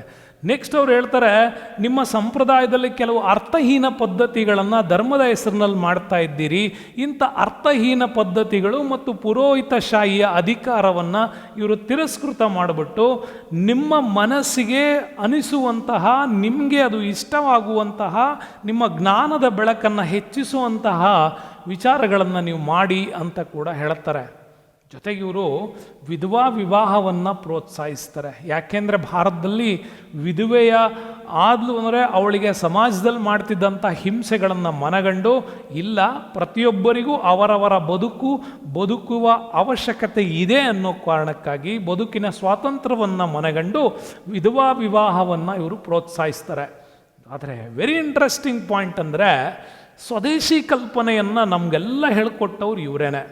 ಸ್ವದೇಶಿ ವಸ್ತುಗಳ ಬಳಕೆಗೆ ಇವರು ಕರೆ ನೀಡುತ್ತಾರೆ. ಯಾಕೆ ಅಂತಂದರೆ ನಮ್ಮಲ್ಲಿ ಆ ಕಾಲದಿಂದ ಬದುಕ್ತಾ ಬರ್ತಾ ಇರುವಂಥ ಸಮಾಜ ವಿದೇಶಿಯರನ್ನ ನಾವು ಡಿಪೆಂಡ್ ಆಗಿಲ್ಲ. ನಮಗೆ ಬೇಕಾದ ಅವಶ್ಯಕತೆಯ ಎಲ್ಲ ವಸ್ತುಗಳನ್ನು ನಾವೇ ರೆಡಿ ಮಾಡಿಕೊಂಡ್ರೆ ವಿದೇಶಗಳ ಮೇಲೆ ನಾವು ಡಿಪೆಂಡ್ ಆಗೋದು ತಪ್ಪತ್ತೆ. ನಮ್ಮನ್ನು ನಾವು ಏನು ಮಾಡ್ಬೋದು, ಡೆವಲಪ್ಮೆಂಟ್ ಕಡೆ ಒಯ್ಬೋದು ಅನ್ನೋ ಕಾರಣಕ್ಕಾಗಿ ಸ್ವದೇಶಿ ವಸ್ತುಗಳ ಬಳಕೆಗೆ ಕರೆ ನೀಡ್ತಾರೆ. ಆದರೆ ಆರ್ಯ ಸಮಾಜದ ಬೈಬಲ್ ಅಂತಲೇ ಕರೀತಾರೆ, ಆರ್ಯ ಸಮಾಜದ ಧರ್ಮಗ್ರಂಥ ಅಂತಲೇ ಕೂಡ ಕರೀತಾರೆ. ಅದೇನೇ ಸತ್ಯಾರ್ಥ ಪ್ರಕಾಶ. ಇವರು ಆ ಕೃತಿಯಲ್ಲಿ ಭಾಳ ಅದ್ಭುತವಾದ ವಿಚಾರಗಳನ್ನು ಪ್ರತಿಪಾದನೆ ಮಾಡ್ತಾ ಹೋಗ್ತಾರೆ. ಹಾಗಾಗಿ ಸತ್ಯಾರ್ಥ ಪ್ರಕಾಶವನ್ನು ಬರೆದವರು ಯಾರು ಅಂತಂದರೆ ಅದು ಸ್ವಾಮಿ ದಯಾನಂದ ಸರಸ್ವತಿಯವರು. ಮೂಲ ಗುಜರಾತಿಯವರಾದರೂ ಕೂಡ ಇವರು ಸತ್ಯಾರ್ಥ ಪ್ರಕಾಶವನ್ನು ಹಿಂದಿ ಭಾಷೆಯಲ್ಲಿ ಬರೀತಾರೆ. ಯಾಕೆಂದರೆ ಉತ್ತರ ಭಾರತದಲ್ಲಿ ಅನೇಕ ಪ್ರಾಂತ್ಯಗಳಲ್ಲಿ ಹಿಂದಿಯನ್ನು ಮಾತಾಡ್ತಾ ಇದ್ದರಿಂದಾಗಿ ತಮ್ಮ ವಿಚಾರಗಳು ಕೇವಲ ಗುಜರಾತ್ಗಷ್ಟೇ ಅಲ್ಲ, ಎಲ್ಲ ಮೂಲದವ್ರಿಗೆ ಮುಟ್ಟಬೇಕು ಅನ್ನೋ ಕಾರಣಕ್ಕಾಗಿ ಅವರು ಹಿಂದಿನಲ್ಲಿ ಬರೀತಾರೆ. ಇನ್ನು ವೆರಿ ಇಂಟ್ರೆಸ್ಟಿಂಗ್ ಅಂತಂದರೆ ಇವರ ಸಮಾಜದಲ್ಲಿ ಮುಂದುವರಿದಂತಹ ಒಂದು ದೊಡ್ಡ ಡೆವಲಪ್ಮೆಂಟ್ ಅಂದರೆ ಶುದ್ಧಿ ಚಳುವಳಿ ಅಂತ ಕೂಡ ಕರಿತೀವಿ. ಭಾರತದಲ್ಲಿ ಮತಾಂಧತೆ ಹೆಚ್ಚಾಗಿತ್ತು. ಭಾರತೀಯರು ಹಿಂದೂ ಧರ್ಮವನ್ನು ಬಿಟ್ಟು ಅನ್ಯ ಧರ್ಮಗಳ ಕಡೆಗೆ ಇವರು ಏನಾಗ್ತಾಯಿದ್ರು ಅಂದರೆ ಮತಾಂತರ ಆಗ್ತಾಯಿದ್ರು. ಅಂದರೆ ಭಾರತದಲ್ಲಿ ಆವಾಗ ಕ್ರಿಶ್ಚಿಯನಿಟಿ ತುಂಬಾ ಪ್ರಭಾವ ಬೀರ್ತಾ ಇತ್ತು. ಅನೇಕ ಸಂಘ ಸಂಸ್ಥೆಗಳು, ಆಶ್ರಮಗಳು, ಈ ಥರ ಶಾಲೆ, ಶಿಕ್ಷಣ ಈ ವ್ಯವಸ್ಥೆಗಳ ಮುಖಾಂತರವಾಗಿ ಭಾರತದಲ್ಲಿ ಧರ್ಮ ಪ್ರಚಾರವನ್ನೂ ಕೂಡ ಅದು ಮನಗಂಡಿತ್ತು. ಕಾರಣ ಇದಕ್ಕೆ ನಿಮ್ಗೆ ಆಧಾರನೇ ಸಿಗತ್ತೆ. 1813 ಚಾರ್ಟರ್ ಕಾಯ್ದೆಯಲ್ಲಿ ಅದನ್ನು ಸ್ಪಷ್ಟವಾಗಿ ಕೂಡ ನಿಮಗೆ ಈ ಹಿಂದಿನ ಅಧ್ಯಾಯದಲ್ಲಿ ನೀವು ಅದನ್ನು ಕಲ್ತಿದ್ದೀರಿ. ಇಲ್ಲಿ ಇಷ್ಟೇ ಇವರು ಶುದ್ಧಿ ಚಳುವಳಿಯನ್ನು ಮಾಡ್ತಾರೆ. ಕಾರಣ ಇಷ್ಟೇ, ನಮ್ಮ ಧರ್ಮದಿಂದ ಅನ್ಯ ಧರ್ಮಕ್ಕೆ ಮತಾಂತರಗೊಂಡವರು ಪುನಃ ಹಿಂದೂ ಧರ್ಮಕ್ಕೆ ಬರ್ತೀವಿ ಅಂದಾಗ ಭಾರತೀಯ ಸಂಸ್ಕೃತಿಯನ್ನು ಅವರಿಗೆ ಪುನಃ ಮನವರಿಕೆ ಮಾಡಿ ಹಿಂದೂ ಧರ್ಮಕ್ಕೆ ಪುನರ್ ಸೇರಿಕೊಳ್ಳುವಂತಹ ವ್ಯವಸ್ಥೆ, ಅದನ್ನು ಇವರು ಶುದ್ಧಿ ಚಳುವಳಿ ಅಂತ ಕೂಡ ಕರಿತೀವಿ. ಅಂಥ ಶುದ್ಧಿ ಚಳುವಳಿ ಚಟುವಟಿಕೆಯನ್ನು ಮಾಡೋದ್ರ ಮುಖಾಂತರವಾಗಿ ಅನೇಕ ಸ್ಥಳಗಳಲ್ಲಿ ಶಾಲಾ ಕಾಲೇಜುಗಳನ್ನು ಸ್ಥಾಪನೆ ಮಾಡುತ್ತೆ ಈ ಆರ್ಯ ಸಮಾಜ್. ಜೊತೆಗೆ ಆರ್ಯ ಸಮಾಜದಲ್ಲಿ ದಯಾನಂದ ಸರಸ್ವತಿಯವ್ರದ್ದು ಸ್ವರಾಜ್ಯ, ಸ್ವದೇಶಿ, ಸ್ವಧರ್ಮ ಈ ಥರದ ಅನೇಕ ಒಂದು ಇಂಟರ್ನಲ್ ಡೆವಲಪ್ಮೆಂಟ್ಸ್ ಅಂತ ಕರಿತೀವಿ. ನಮ್ಮನ್ನು ನಾವು ಆಂತರಿಕವಾಗಿ ಭದ್ರತೆಗೊಳಿಸಿ ಬೆಳವಣಿಗೆ ಆಗಬೇಕು ಅನ್ನುವಂತಹ ಒಂದು ಕಲ್ಪನೆಯನ್ನು ಇವರು ತರ್ತಾರೆ. ಈ ಸ್ವರಾಜ್ಯ, ಸ್ವದೇಶಿ, ಸ್ವಧರ್ಮ ಇವೆಲ್ಲ ವಿಚಾರಗಳು ಮುಂದೆ ಭಾರತೀಯರು ಸ್ವತಂತ್ರ ಹೋರಾಟದಲ್ಲಿ ಇದನ್ನು ಮುಖ್ಯ ಅಸ್ತ್ರವನ್ನಾಗಿ ಬಳಸ್ಕೊಂಡು ಹೋರಾಟ ಮಾಡಲಿಕ್ಕೆ ಕೂಡ ಕಾರಣವಾಯಿತು. ಮುಂದೆ ಇವರ ಒಂದು ಆರ್ಯ ಸಮಾಜದ ಫಾಲೋಯರ್ಸ್ಗಳೇ ಮುಂದೆ ಭಾಳಷ್ಟು ಜನ ಸ್ವತಂತ್ರ ಹೋರಾಟದಲ್ಲಿ ತಮ್ಮನ್ನು ತಾವು ಹೋರಾಟ ಮಾಡಿಬಿಟ್ಟು ತ್ಯಾಗ ಮಾಡ್ಕೊಳ್ತಾರೆ. ಹಾಗಾಗಿ ಅನೇಕ ದೇಶಭಕ್ತರಾಗಿರ್ತಕ್ಕಂಥ ದಯಾನಂದ ಸರಸ್ವತಿಯವರು ದೇಶ ಮತ್ತು ಭಾರತೀಯ ಸಂಸ್ಕೃತಿಯ ಅಭಿಮಾನಿ ಅಂತಲೂ ಕೂಡ ಹೇಳ್ಬೋದು. ಮತ್ತು ಇವರಲ್ಲಿ ಬಹಳ ಮುಖ್ಯವಾಗಿ ಸ್ವಾಭಿಮಾನ ಮತ್ತು ಸ್ವಾವಲಂಬನೆ ಜನರಲ್ಲಿ ಮೂಡಿಸಲೇಬೇಕು ಅನ್ನೋ ಕಾರಣಕ್ಕಾಗಿ ಇವರೊಂದು ಸ್ಟೇಟ್ಮೆಂಟ್ ಕೊಟ್ಟಿದ್ರು. ನಿಮ್ಗೆ ಹೇಳಿದೆ, ಭಾರತೀಯರಿಗೆ ಮಾತ್ರ ಭಾರತ ಅಥವಾ ಭಾರತ ಭಾರತೀಯರಿಗೆ ಮಾತ್ರ ಇಲ್ಲಿ ಸೇರಬೇಕಾಗಿತ್ತು ಅನ್ನೋ ಘೋಷಣೆಯನ್ನು ಕೊಡೋದ್ರ ಮುಖಾಂತರ ನಮ್ಮೆಲ್ಲರಲ್ಲೂ ಒಂದು ರಾಷ್ಟ್ರ ಜಾಗೃತಿಯನ್ನು ಮೂಡಿಸಿದವರೇ ಸ್ವಾಮಿ ದಯಾನಂದ ಸರಸ್ವತಿಯವರು. ಅದಾದಮೇಲೆ ಮತ್ತೊಬ್ಬ ಶ್ರೇಷ್ಠ ಸಮಾಜ ಚಿಂತಕ ಅವರೇನೆ ಪ್ರಾರ್ಥನಾ ಸಮಾಜದ ಆತ್ಮಾರಾಮ್ ಪಾಂಡುರಂಗ. ಇವರು ಕೂಡ ಅಷ್ಟೇ ಮಹಾರಾಷ್ಟ್ರದ ಭಾಗದಲ್ಲಿ ರಾಷ್ಟ್ರೀಯತೆಯನ್ನು ಪ್ರತಿಬಿಂಬಿಸಿದವರು. ಹಾಗಾಗಿ ಪ್ರಾರ್ಥನಾ ಸಮಾಜವನ್ನು ಆತ್ಮಾರಾಮ್ ಪಾಂಡುರಂಗ ಮುಂಬೈಯಲ್ಲಿ ಸ್ಥಾಪನೆ ಮಾಡ್ತಾರೆ. ಇವ್ರದ್ದು ಮೇನ್ ಸ್ಟೇಟ್ಮೆಂಟೇ ಮಾನವನ ಸೇವೆಯೇ ಪರಮಾತ್ಮನ ಸೇವೆ ಅಂತ ಕೂಡ ಹೇಳ್ತಾರೆ. ಮಾನವರ ಸೇವೆಯನ್ನು ನೀವು ಸ್ವಾರ್ಥರಹಿತವಾಗಿ ಮಾಡಿದ್ದೇ ಆದರೆ ನೀವು ಪರಮಾತ್ಮನ ಸೇವೆ ಮಾಡ್ದಂಗೆ ಅನ್ನುವಂತಹ ಒಂದು ನೆಲೆಗಟ್ಟಲ್ಲಿ ಇವರು ಈ ಸಮಾಜವನ್ನು ಸ್ಥಾಪನೆ ಮಾಡ್ತಾರೆ. ಸಮಾಜದ ಸುಧಾರಣೆಗಾಗಿ ಬಹುಮುಖ್ಯವಾಗಿ ಬೇಕಾಗಿರೋದು ನಮ್ಮ ಎಲ್ಲ ರೀತಿಯ ಸಮಸ್ಯೆಗಳಿಗೆ ಪರಿಹಾರ ಇರೋದು ಶಿಕ್ಷಣದಲ್ಲಿ ಅಂತ ಇವರು ಮನಗಂಡಿದ್ರು.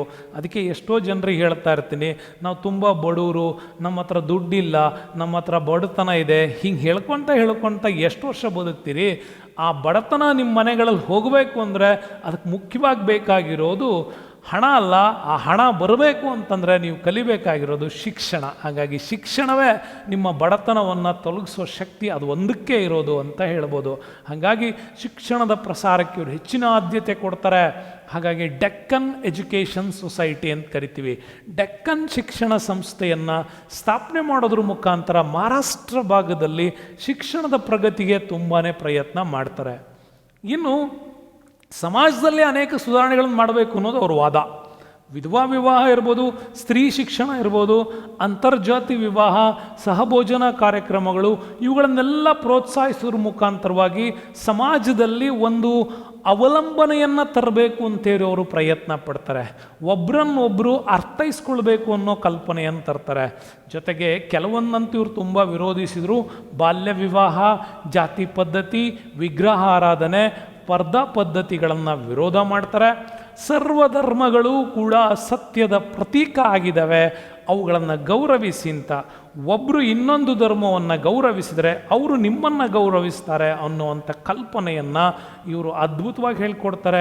ಹಾಗಾಗಿ ಭಾರತೀಯ ಪುನರುಜ್ಜೀವನ ಚಳುವಳಿ ಕಾಲದಲ್ಲಿ ಇವರು ಸ್ಥಾಪನೆ ಮಾಡಿದಂಥ ಅನಾಥಾಲಯಗಳು, ರಾಷ್ಟ್ರೀಯ ಶಾಲೆಗಳು, ಅನೇಕ ವಿಧವಾ ಆಶ್ರಮಗಳು ಅವತ್ತಿನ ಕಾಲಕ್ಕೆ ಬಹಳಷ್ಟು ಜನರಿಗೆ ಇದು ಶಿಕ್ಷಣವನ್ನು ಕೊಡ್ತಕ್ಕಂಥ ಮುಖ್ಯ ಕೇಂದ್ರಗಳಾಗಿ ದಾರಿದೀಪ ಕೂಡ ಆಯಿತು ಅಂತ ಹೇಳ್ಬೋದು. ಇನ್ನು ವೆರಿ ಇಂಟ್ರೆಸ್ಟಿಂಗ್, ಇವರ ಫಾಲೋಯರಲ್ಲಿ MG ರಾನಡೆ ಅವರು, ಮಹಾದೇವ್ ಗೋವಿಂದ ರಾನಡೆ ಅವರು ತಮ್ಮ ಗುರುವಿನ ಪ್ರಾರ್ಥನಾ ಸಮಾಜವನ್ನು ಅತಿ ಹೆಚ್ಚು ಜನಪ್ರಿಯಗೊಳಿಸ್ತಾರೆ.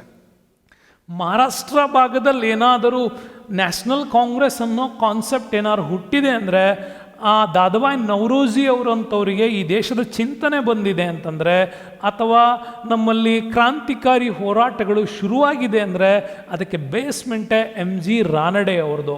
ಹಾಗಾಗಿ MG ರಾನಡೆ ಅವರು ರಾಷ್ಟ್ರೀಯತೆಯನ್ನು ಮಹಾರಾಷ್ಟ್ರ ಭಾಗದಲ್ಲಿ ಭಾಳಷ್ಟು ಬದಲಾವಣೆಗಳಿಗೆ ಪ್ರಯತ್ನ ಮಾಡ್ತಾರೆ. ಸಮಾಜವನ್ನು ಸುಧಾರಿಸದೆ ರಾಜಕೀಯ ಮತ್ತು ಆರ್ಥಿಕ ಕ್ಷೇತ್ರಗಳಲ್ಲಿ ಪ್ರಗತಿ ಸಾಧಿಸೋದಕ್ಕೆ ಅಸಾಧ್ಯ ಅಂತ ಹೇಳ್ತಾರೆ. ಹಾಗಾಗಿ ಸಮಾಜ ಸುಧಾರಣೆ ಕೆಲಸವನ್ನು ಕೈಗೆತ್ಕೊಳ್ತಾರೆ.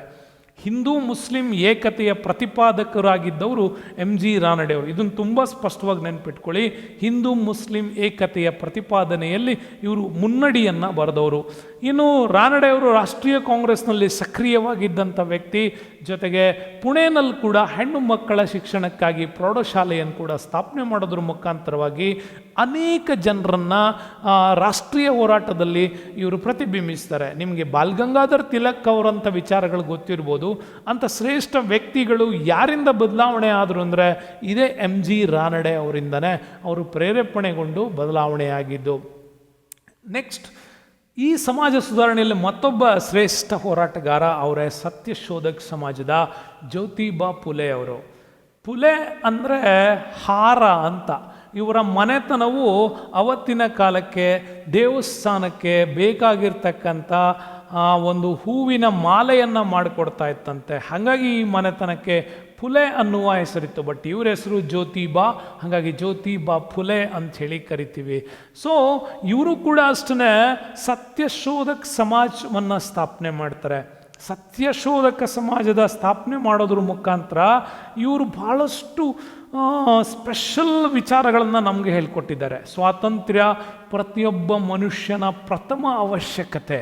ಹಾಗಾಗಿ ಸ್ವಾತಂತ್ರ್ಯ ಪ್ರತಿಯೊಬ್ಬ ಮನುಷ್ಯನಿಗಿರ್ತಕ್ಕಂತಹ ಆ ಒಂದು ಮಹತ್ವಪೂರ್ಣ ಅವಶ್ಯಕತೆಯನ್ನು ಈಡೇರಿಸ್ಕೊಳ್ಬೇಕು. ಸ್ವಾತಂತ್ರ್ಯ ಇಲ್ಲ ಅನ್ನೋದಾದರೆ ಅವನು ತನ್ನ ವಿಚಾರಗಳನ್ನು ಅಭಿವ್ಯಕ್ತಗೊಳಿಸೋದಕ್ಕೆ ಸಾಧ್ಯವಿಲ್ಲ. ಹಾಗಾಗಿ ಸ್ವಾತಂತ್ರ್ಯದ ವಿಚಾರಕ್ಕಾಗಿ ಇವರ ಪ್ರೇರಣೆ ತುಂಬಾ ಜಾಸ್ತಿ ಇತ್ತು. ಇನ್ನು ಸತ್ಯಶೋಧಕ ಸಮಾಜ ಬಹಳ ಶ್ರಮವಹಿಸಿ ಮಾಡಿದಂಥ ಹಲವು ಕೆಲಸಗಳಲ್ಲಿ ನಮಗೆ ಕಾನ್ಸಂಟ್ರೇಟ್ ಆಗೋದು ಪಾನ ನಿಷೇಧದ ಬಗ್ಗೆ. ಇವತ್ತು ಭಾರತೀಯ ಸಮಾಜ ಇಷ್ಟು ಬಡತನ ಹಿನ್ನಡೆಯನ್ನು ಅನುಭವಿಸ್ತಾ ಇದೆ ಅಂದರೆ ಅದಕ್ಕೆ ಈ ಮದ್ಯಪಾನ ತುಂಬಾ ಕೆಟ್ಟದು ಅನ್ನುವಂಥದ್ದು. ಹಾಗಾಗಿ ಪಾನ ನಿಷೇಧ ಕಾರ್ಯಕ್ರಮವನ್ನು ಬಹಳ ಜಾಗೃತಿಯಿಂದ ಇವರು ಜನರಲ್ಲಿ ಪ್ರಚಾರಗೊಳಿಸೋದ್ರ ಮುಖಾಂತರವಾಗಿ ಬದಲಾವಣೆ ಪ್ರಯತ್ನ ಮಾಡ್ತಾರೆ. ಇನ್ನು ಸ್ತ್ರೀ ಪುರುಷರ ಅಸಮಾನತೆ, ಮಾನವ ಹಕ್ಕುಗಳ ನಿರಾಕರಣೆ, ಜನರನ್ನು ಶೋಷಣೆ ಮಾಡೋದು ಮತ್ತು ಜಾತಿಯ ಹೆಸರಿನಲ್ಲಿ ಮಾಡ್ತಕ್ಕಂಥ ಅಸ್ಪೃಶ್ಯತೆ ಆಚರಣೆಗಳು, ಇವುಗಳನ್ನು ವಿರೋಧ ಮಾಡೋದ್ರ ಮುಖಾಂತರವಾಗಿ ಸಾಮಾಜಿಕ ನ್ಯಾಯಕ್ಕಾಗಿ ಇವರು ಚಳುವಳಿಗಳನ್ನು ಪ್ರೇರೇಪಿಸ್ತಾರೆ. ಹಾಗಾಗಿ ಇವುಗಳನ್ನೆಲ್ಲ ನಾವು ಸಮಾಜದಿಂದ ಹೊರಗೆ ತೆಗೆದ್ರೆ ಸಮಾನತೆಯ ಸಮಾಜ ಅಸ್ತಿತ್ವಕ್ಕೆ ಬರುತ್ತೆ. ಅವನ ಸ್ವಾತಂತ್ರ್ಯದ ಅಭಿವ್ಯಕ್ತತೆಗೆ ಅವಕಾಶ ಆಗತ್ತೆ ಅನ್ನೋದು ಇವ್ರ ವಾದ. ಜೊತೆಗೆ ಸ್ತ್ರೀ ಶಿಕ್ಷಣಕ್ಕೆ ತುಂಬಾ ಪ್ರಯತ್ನ ಮಾಡಿದವರು ಇದೇ ಜ್ಯೋತಿಬಾ ಫುಲೆ ಅವರ ಹೆಂಡತಿ ಸಾವಿತ್ರಿಬಾಯಿ ಫುಲೆ ಅವರು. ಹಾಗಾಗಿ ಸಾವಿತ್ರಿಬಾಯಿ ಫುಲೆಯವರನ್ನು ಭಾರತದ ಮೊದಲ ಮಹಿಳಾ ಶಿಕ್ಷಕಿ ಅಂತ ಕೂಡ ಕರೀತಾರೆ. ಆ ಕಾಲದಲ್ಲೇ ಹೆಣ್ಮಕ್ಳು ಶಿಕ್ಷಣ ಕಲಿಬಾರ್ದು ಅನ್ನುವಂತಹ ವಿಚಾರವಿತ್ತು. ಅಂಥ ಸಂದರ್ಭದಲ್ಲೇ ವಿದ್ಯಾರ್ಥಿನಿಯರ ಶಿಕ್ಷಣಕ್ಕಾಗಿ ಇವರು ಶಾಲೆಯನ್ನು ತೆರೀತಾರೆ. ಶೂದ್ರರು ಅನುಭವಿಸ್ತಾ ಇದ್ದಂಥ ಗುಲಾಮಗಿರಿಯನ್ನು ಇವರು ವಿರೋಧಿಸ್ತಾರೆ. ಹಾಗೆ ವಿರೋಧಿಸೋದ್ರ ಮುಖಾಂತರವಾಗಿ ನಿಮ್ಮ ಸ್ವಾತಂತ್ರ್ಯಕ್ಕಾಗಿ, ನಿಮ್ಮ ಅಭಿವ್ಯಕ್ತತೆಗಾಗಿ ದುಡೀರಿ, ಕಲೀರಿ ಅನ್ನೋದು ಇವರ ಪ್ರೇರೇಪಣೆಯಾಗಿತ್ತು. ಹಾಗಾಗಿ ಸಮಾಜದ ವ್ಯವಸ್ಥೆಯ ಸುಧಾರಣೆಗಾಗಿ ಇವತ್ತು ನಾವೇನು ಕೊಡ್ತಾ ಇದ್ದೀವಲ್ಲ, ಉಚಿತ ಮತ್ತು ಕಡ್ಡಾಯ ಶಿಕ್ಷಣ ಜೊತೆಗೆ ಕಂಪಲ್ಸರಿ, ಈ ಥರದ ಒಂದು ಎಜುಕೇಷನ್ ಸಿಸ್ಟಮ್ಸನ್ನು ಭಾಳ ಒತ್ತಾಯಪೂರ್ವಕವಾಗಿ ಭಾರತದಲ್ಲಿ ಜಾರಿಗೆ ತಂದವರೇ ಜ್ಯೋತಿಬಾ ಅವರು. ಹಾಗಾಗಿ ಉಚಿತ ಮತ್ತು ಕಡ್ಡಾಯ ಶಿಕ್ಷಣವನ್ನು ಇವತ್ತು ಕೇಂದ್ರ ಮತ್ತು ರಾಜ್ಯ ಸರ್ಕಾರಗಳೇನು ಫಾಲೋ ಮಾಡ್ತಾ ಇದೆ, ಅದರ ಹಿಂದಿನ ಶಕ್ತಿಯ ರೂವಾರಿನೇ ಜ್ಯೋತಿಬಾ ಫುಲೆ ಅವರು.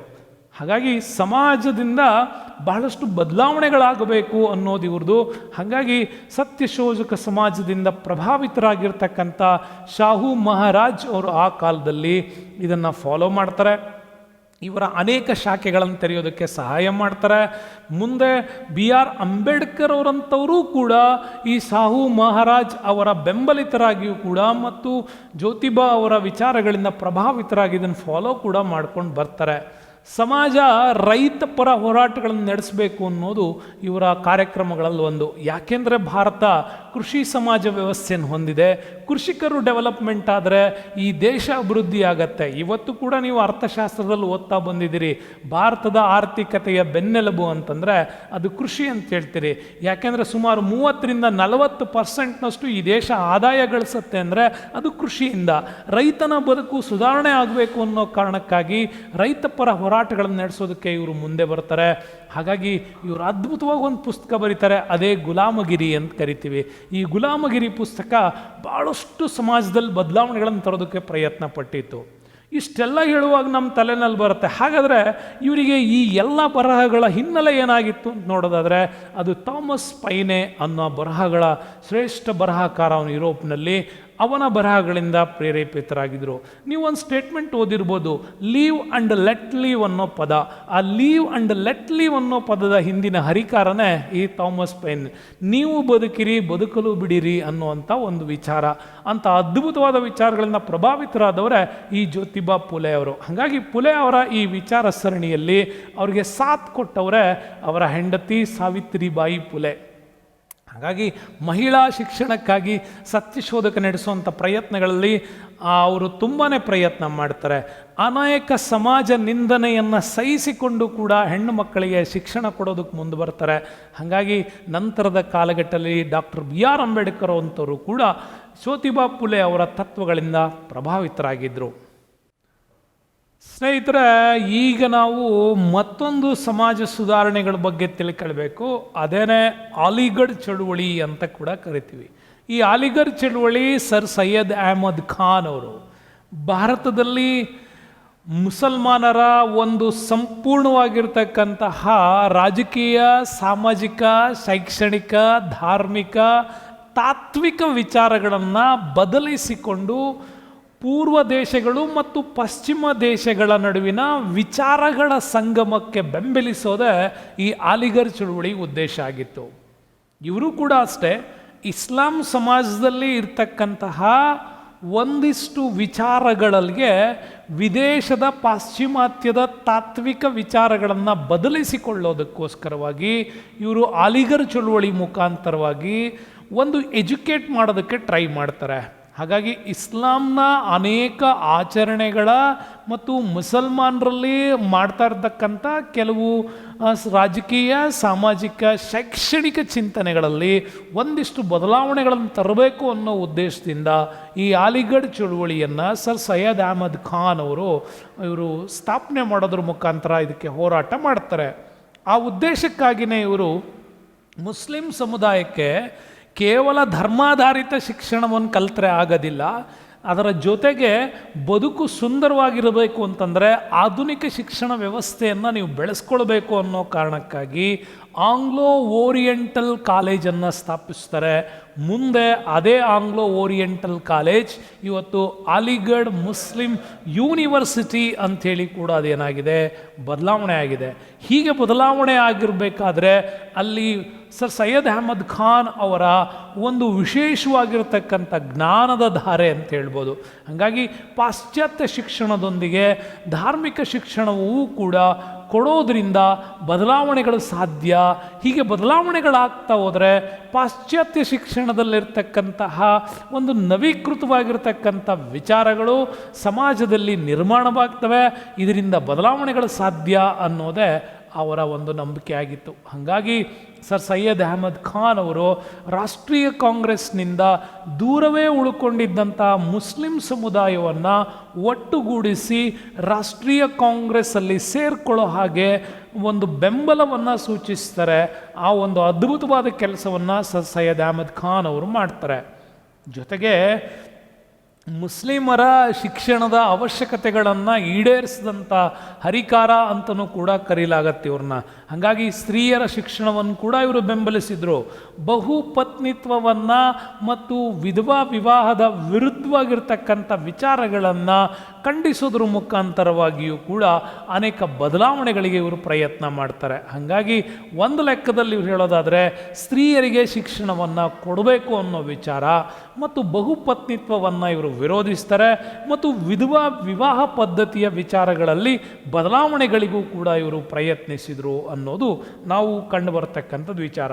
ಮುಂದಿನ ದಿನಗಳಲ್ಲಿ ನೀವು ಕಾಂಪಿಟೇಟಿವ್ ಎಕ್ಸಾಮ್ಸ್ ಫೀಲ್ಡಲ್ಲಿ ಇದರ ಅಧ್ಯಯನ ಮಾಡುವಾಗ ಸರ್ ಸೈಯದ್ ಅಹಮದ್ ಖಾನ್ ಅವರ ಅಲಿಗಢ್ ಮೂವ್ಮೆಂಟಿನ ವಿಚಾರಧಾರೆಗಳನ್ನು ಇನ್ನೂ ಹೆಚ್ಚಾಗಿ ತಿಳಿಯುವ ಅವಶ್ಯಕತೆ ಇದೆ. ಮುಂದೆ ನೋಡ್ಬೋದು, ಭಾರತದಲ್ಲಿ ಬಹಳಷ್ಟು ಸಾಂಪ್ರದಾಯದ ವಿಚಾರಗಳಲ್ಲಿ ವೈಜ್ಞಾನಿಕತೆಯನ್ನು ತಂದು ಬದಲಾವಣೆಗೆ ನಮ್ಮನ್ನು ಪ್ರೇರೇಪಿಸಿದವರೇ ಸ್ವಾಮಿ ವಿವೇಕಾನಂದರು. ಅವರ ಆಧ್ಯಾತ್ಮ ಗುರುಗಳಾಗಿ ಅವ್ರನ್ನ ಬದಲಾಯಿಸಿದವರೇ ಈ ರಾಮಕೃಷ್ಣ ಪರಮಹಂಸರು. ರಾಮಕೃಷ್ಣ ಪರಮಹಂಸರ ವಿಚಾರಧಾರೆಯ ಮುಖಾಂತರವಾಗಿ ಭಾರತದಲ್ಲಿ ನಮಗೆ ಬದಲಾವಣೆಗಳನ್ನು ತಂದ್ಕೊಳ್ಳೋಕ್ಕೆ ಬೇಕಾಗಿರ್ತಕ್ಕಂಥ ಎಲ್ಲ ಅವಶ್ಯಕತೆಗಳನ್ನು ಪೂರೈಸಿದವರೇ ಸ್ವಾಮಿ ವಿವೇಕಾನಂದರು. ಭಾರತವನ್ನು ಅರಿಯಬೇಕು ಎಂದರೆ ಮೊದಲು ನೀವು ಸ್ವಾಮಿ ವಿವೇಕಾನಂದರನ್ನ ಅರ್ಥಕೊಳ್ಬೇಕು ಅಂತಿದೆ. ಸ್ವಾಮಿ ವಿವೇಕಾನಂದರನ್ನ ಯಾರು ಕಾಮನ್ನಾಗಿ ಸನ್ಯಾಸಿ ಅಂತ ಕರೆಯಲ್ಲ, ವೀರ ಸನ್ಯಾಸಿ ಅಂತ ಕರಿತೀವಿ, ವೀರ ಸಂತ ಅಂತ ಕರಿತೀವಿ. ನಿಮ್ಮ ಒಂದು ಆಧ್ಯಾತ್ಮಿಕ ವಿಚಾರಗಳಿಗಿಂತ ಹೆಚ್ಚಾಗಿ ವೈಜ್ಞಾನಿಕತೆಯ ಶಿಕ್ಷಣದಲ್ಲಿ ಬದಲಾವಣೆಗಳನ್ನು ಹೇಗೆ ತರಬಹುದು ಅಂತ ಹೇಳಿಕೊಟ್ಟವರು ಸ್ವಾಮಿ ವಿವೇಕಾನಂದರು. ಸಮಾಜ ಸುಧಾರಣೆಗೆ ಬೇಕಾಗಿರ್ತಕ್ಕಂಥ ಅದ್ಭುತ ಶೈಲಿಗಳನ್ನು ಇವರು ನಮಗೋಸ್ಕರ ಕಲಿಸಿಕೊಡ್ತಾರೆ. ಹಾಗೆ ಕಲಿಸೋ ವಿಚಾರದಲ್ಲಿ ರಾಮಕೃಷ್ಣ ಮಿಷನ್ನನ್ನು ಕೂಡ ಸ್ಥಾಪನೆ ಮಾಡ್ತಾರೆ. ಬಟ್ ರಾಮಕೃಷ್ಣ ಪರಮಹಂಸರ ಬಗ್ಗೆನೂ ಕೂಡ ತಿಳ್ಕೊಳ್ಬೇಕು ನೀವು. ಬಂಗಾಳದ ದಕ್ಷಿಣೇಶ್ವರದಲ್ಲಿ ಕಾಳಿ ದೇವಾಲಯದ ಅರ್ಚಕರಾಗಿದ್ದವರು. ನೋಡಿ, ವಿವೇಕಾನಂದರಿಗೂ ಇವರಿಗೂ ಒಂದು ಸಣ್ಣ ಡಿಫ್ರೆನ್ಸ್ ಇದ್ದಿದ್ದು ಈ ಥರದಲ್ಲೇ.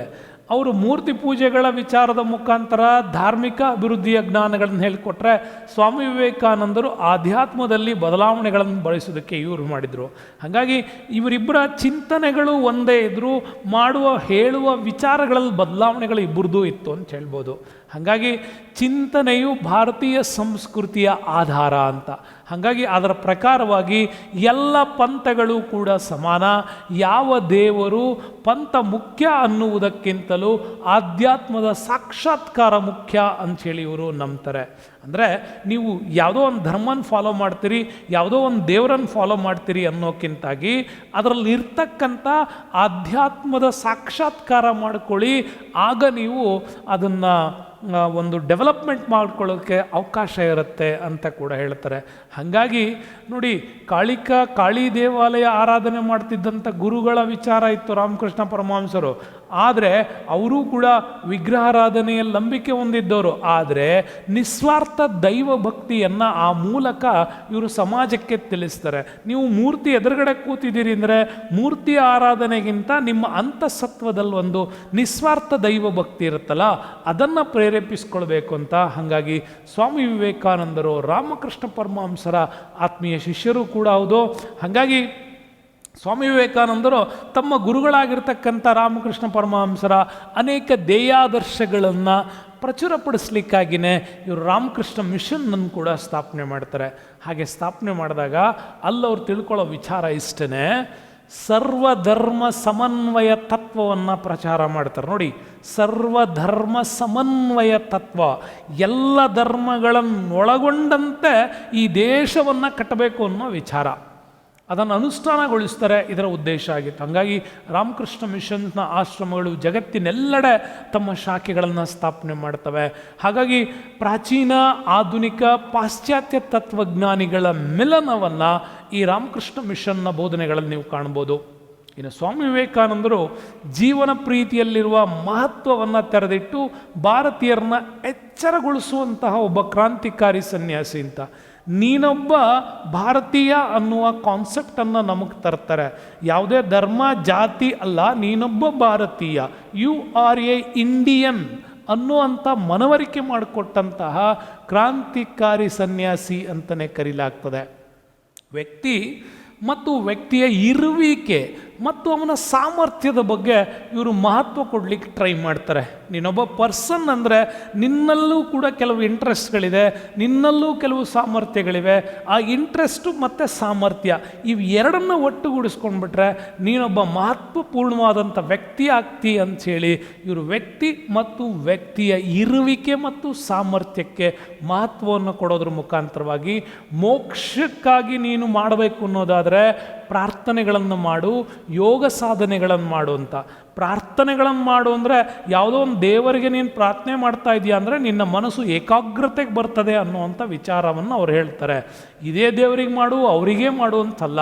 ನೀನು ದೇವರ ಹೆಸರಿನಲ್ಲಿ ಮಾಡ್ತಾ ಅಂದರೆ ಒಂದು ವಿಚಾರದ ಬಗ್ಗೆ ನಿನ್ನ ಒಂದು ಮೆದುಳು ಏನಾಗುತ್ತೆ, ಕೇಂದ್ರೀಕೃತವಾಗತ್ತೆ ಅಂತ. ಹಾಗಾಗಿ ಯೋಗ ಸಾಧನೆಗಳ ಬಗ್ಗೆ ಪ್ರಪಂಚಕ್ಕೆ ತಿಳಿ ಹೇಳುವ ಕೆಲಸ ಮಾಡ್ತಾರೆ. ಹಾಗಾಗಿ ಇವೆರಡು ಬಹಳಷ್ಟು ಪ್ರಯತ್ನಗಳನ್ನು ಮಾಡೋದ್ರ ಮುಖಾಂತರವಾಗಿ ರಾಮಕೃಷ್ಣ ಆಶ್ರಮ ಶಿಕ್ಷಣ ಮತ್ತು ಸಮಾಜ ಸೇವೆಯ ಮುಖಾಂತರ ಸಂಸ್ಕೃತಿಯ ಬೆಳವಣಿಗೆಯೂ ಕೂಡ ಇದು ಮುಂದಾಗತ್ತೆ. ಹಾಗಾಗಿ ವೆರಿ ಗುಡ್ ಕಾನ್ಸೆಪ್ಟಲ್ಲಿ ನಾವು ಸ್ವಾಮಿ ವಿವೇಕಾನಂದರ ರಾಮಕೃಷ್ಣ ಮಿಷನ್ನ ವಿಚಾರಧಾರೆಗಳನ್ನು ತಿಳ್ಕೊಳ್ತಾ ಹೋಗ್ಬೋದು. ಇನ್ನು ವಿವೇಕಾನಂದರ ಚಿಂತನೆಗಳಿಂದ ನಮ್ಮ ದೇಶದಲ್ಲಿ ಬದಲಾವಣೆ ಆಗದೆ ಇರೋರು ಯಾರು ಅಂತ ಯಾರೂ ಇಲ್ಲ. ವಿವೇಕಾನಂದರನ್ನ ನೀವು ಕರೆಕ್ಟಾಗಿ ಏನಾದರೂ ಒಂದು ಸರಿ ಅರ್ಥಕೊಳ್ಳೋದಕ್ಕೆ ಹೊರಟ್ರಿ ಅಂದರೆ ನೀನೊಬ್ಬ ವ್ಯಕ್ತಿ ಅಷ್ಟೇ ಅಲ್ಲ, ಈ ದೇಶದ ನಾಯಕನಾಗೋ ಲಕ್ಷಣಗಳು ಬೆಳವಣಿಗೆ ಆಗ್ತವೆ. ವಿವೇಕಾನಂದರನ್ನ ಅರಿತದ್ದೇ ಆದರೆ ನೀನೊಬ್ಬ ನಾಯಕನಾಗೋದ್ರಲ್ಲಿ ಯಾವುದೇ ರೀತಿಯ ಒಂದು ಏನು ತಡೆ ಇಲ್ಲ ಅಂತ, ನೀನೊಬ್ಬ ರಾಷ್ಟ್ರೀಯ ನಾಯಕ ಆಗೋದಕ್ಕೆ ನಿನ್ನನ್ನು ತಡೆಯೋಕ್ಕೆ ಸಾಧ್ಯನೇ ಇಲ್ಲ ಅಂತ. ಹಾಗಾಗಿ ಭಾರತದಲ್ಲಿ ಅನೇಕ ರಾಷ್ಟ್ರ ನಾಯಕರು ಯಾರ ಚಿಂತನೆಗಳಿಂದ ಪ್ರಭಾವಿತರಾಗಿದ್ದರು ಅಂದರೆ ಸ್ವಾಮಿ ವಿವೇಕಾನಂದರಿಂದ. ಅದಕ್ಕೆ ನಿಮಗೆ ಸ್ಟಾರ್ಟಿಂಗಲ್ಲಿ ಹೇಳಿದೆ, ಭಾರತ ಮತ್ತು ಭಾರತೀಯತೆಯನ್ನು ಅರ್ಥ ಮಾಡ್ಕೊಳ್ಬೇಕು ಅಂದರೆ ವಿವೇಕಾನಂದರನ್ನು ಅರ್ಥ ಮಾಡ್ಕೊಳ್ಳಿ ಅಂತ. ಹಾಗಾಗಿ ಗಾಂಧೀಜಿಯವರು ಸೇರಿದಂತೆ ಅನೇಕ ರಾಷ್ಟ್ರ ನಾಯಕರಿಗೆ ಪ್ರೇರಣೆಯಾಗಿದ್ದವರೇ ಸ್ವಾಮಿ ವಿವೇಕಾನಂದರು. ಇನ್ನು 1893 ಸ್ವಾಮಿ ವಿವೇಕಾನಂದರು ಚಿಕಾಗೋ ವಿಶ್ವಧರ್ಮ ಸಮ್ಮೇಳನಕ್ಕೆ ಹೋಗ್ತಾರೆ. ನೋಡಿ, ಒಂದು ವಿಶ್ವಧರ್ಮ ಸಮ್ಮೇಳನದ ಪ್ರತಿ ವರ್ಷ ನಡೀತಾ ಇದೆ ನಮ್ಮಲ್ಲಿ.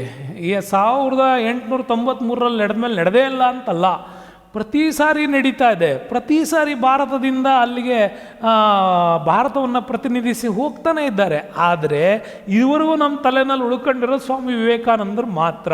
ಯಾಕೆ ಅಂತಂದ್ರಿದ್ದೀರಾ, ವಿಶ್ವಧರ್ಮ ಸಮ್ಮೇಳನದಲ್ಲಿ ನಮ್ಮ ಹಿಂದೂಸ್ತಾನವನ್ನು ಎಷ್ಟು ಅದ್ಭುತವಾಗಿ ಅವರು ಎಕ್ಸ್ಪ್ಲೈನ್ ಮಾಡ್ತಾರೆ ಅಂತಂದರೆ, ಅವತ್ತಿನ ಶಿಷ್ಟಾಚಾರವನ್ನೇ ಬದಲಿಸಿ, ಸಭೆಯ ಶಿಷ್ಟಾಚಾರವನ್ನೇ ಬದಲಿಸಿ ತನ್ನೆಲ್ಲ ಎದುರಿಗೆ ಕುಂತವ್ರನ್ನ ಸಹೋದರ ಸಹೋದರಿಯರೇ ಅಂತ ಕರೆದಾಗ ಏನವತ್ತು ಕರತಾಡನ ಅಂತ ಕರಿತೀವಿ, ಚಪ್ಪಾಳೆ ಆಯ್ತಲ್ಲ, ಅಲ್ಲಿಂದ ಬದಲಾವಣೆ ಶುರುವಾಯಿತು ಅಂತ. ಆ ಬದಲಾವಣೆಯನ್ನು ಇಡೀ ರಾಷ್ಟ್ರ ಮಟ್ಟದಲ್ಲಿ ಡೆವಲಪ್ ಮಾಡಿದವರು. ಹಾಗಾಗಿ ಸರ್ವಧರ್ಮ ಸಹಿಷ್ಣುತೆಯ ಸಕಲ ಧರ್ಮಗಳ ಸತ್ಯವನ್ನು ಪ್ರತಿಪಾದಿಸಿ ಭಾರತದ ಹಿರಿಮೆಯನ್ನು ಜಗತ್ತಿಗೆ ತೋರಿಸ್ತಾರೆ. ಸ್ವಾಮಿ ವಿವೇಕಾನಂದರ ಅನೇಕ ಕಥೆಗಳಿದೆ, ನಿಮಗೆ ಅದು ಬೇರೆ ಒಂದು ವಿಡಿಯೋದಲ್ಲಿ ಹೇಳ್ತೀನಿ. ಅದಕ್ಕಿಂತ ಮುಂಚೆ ಈ ಎಲ್ಲದನ್ನು ಸ್ಪಷ್ಟವಾಗಿ ನೀವು ಕಲೀಲೇಬೇಕು. ಹಾಗಾಗಿ ದಮನಕಾರಿಯಾಗಿರ್ತಕ್ಕಂತಹ ರಿಲಿಜಿಯನ್ಗಳಿಗೆ ಅಪವಾದವೆಂಬಂತೆ ಹಿಂದೂ ಧರ್ಮವು ಹೇಗೆ ಮಿತೃಭ್ರಾತೃತ್ವವನ್ನು ಸಾರಿದೆ ಎಂಬುದನ್ನು, ಭಾರತೀಯ ಸಂಸ್ಕೃತಿಯನ್ನು ವಿಶ್ವಕ್ಕೆ ಪರಿಚಯ ಮಾಡ್ತಾರೆ. ಯಾಕೆಂದರೆ ನಮ್ಮ ಒಂದು ಹಿಂದೂಸ್ತಾನದ ಹಿಂದುತ್ವ ಏನಿದೆ, ಭಾರತೀಯತೆ ಏನಿದೆ, ಯಾವುದೇ ಧರ್ಮದ ಮೇಲೆ ನಾವು ಪ್ರಭಾವವನ್ನು ಬೀರಿಲ್ಲ. ಎಲ್ಲ ಧರ್ಮಗಳು ನಮ್ಮ ಮೇಲೆ ಪ್ರಭಾವ ಬೀರಿದರೂ ಕೂಡ ಪ್ರತಿಯೊಂದು ಧರ್ಮದ ಜೊತೆಗೆ ಮಿತೃಭ್ರಾತೃತ್ವವನ್ನು ಎಷ್ಟು ಚೆನ್ನಾಗಿ ಭಾರತ ಸಾರ್ತಾ ಇದೆ ಅನ್ನೋದನ್ನು, ಭಾರತೀಯ ಸಂಸ್ಕೃತಿಯನ್ನು ವಿಶ್ವಕ್ಕೆ ಪರಿಚಯಿಸೋದ್ರ ಮುಖಾಂತರ ಇವತ್ತಿನ ಯುವ ಜನತೆಗೆ ಅವರು ಪ್ರೇರಕ ಶಕ್ತಿಯಾಗ್ತಾರೆ.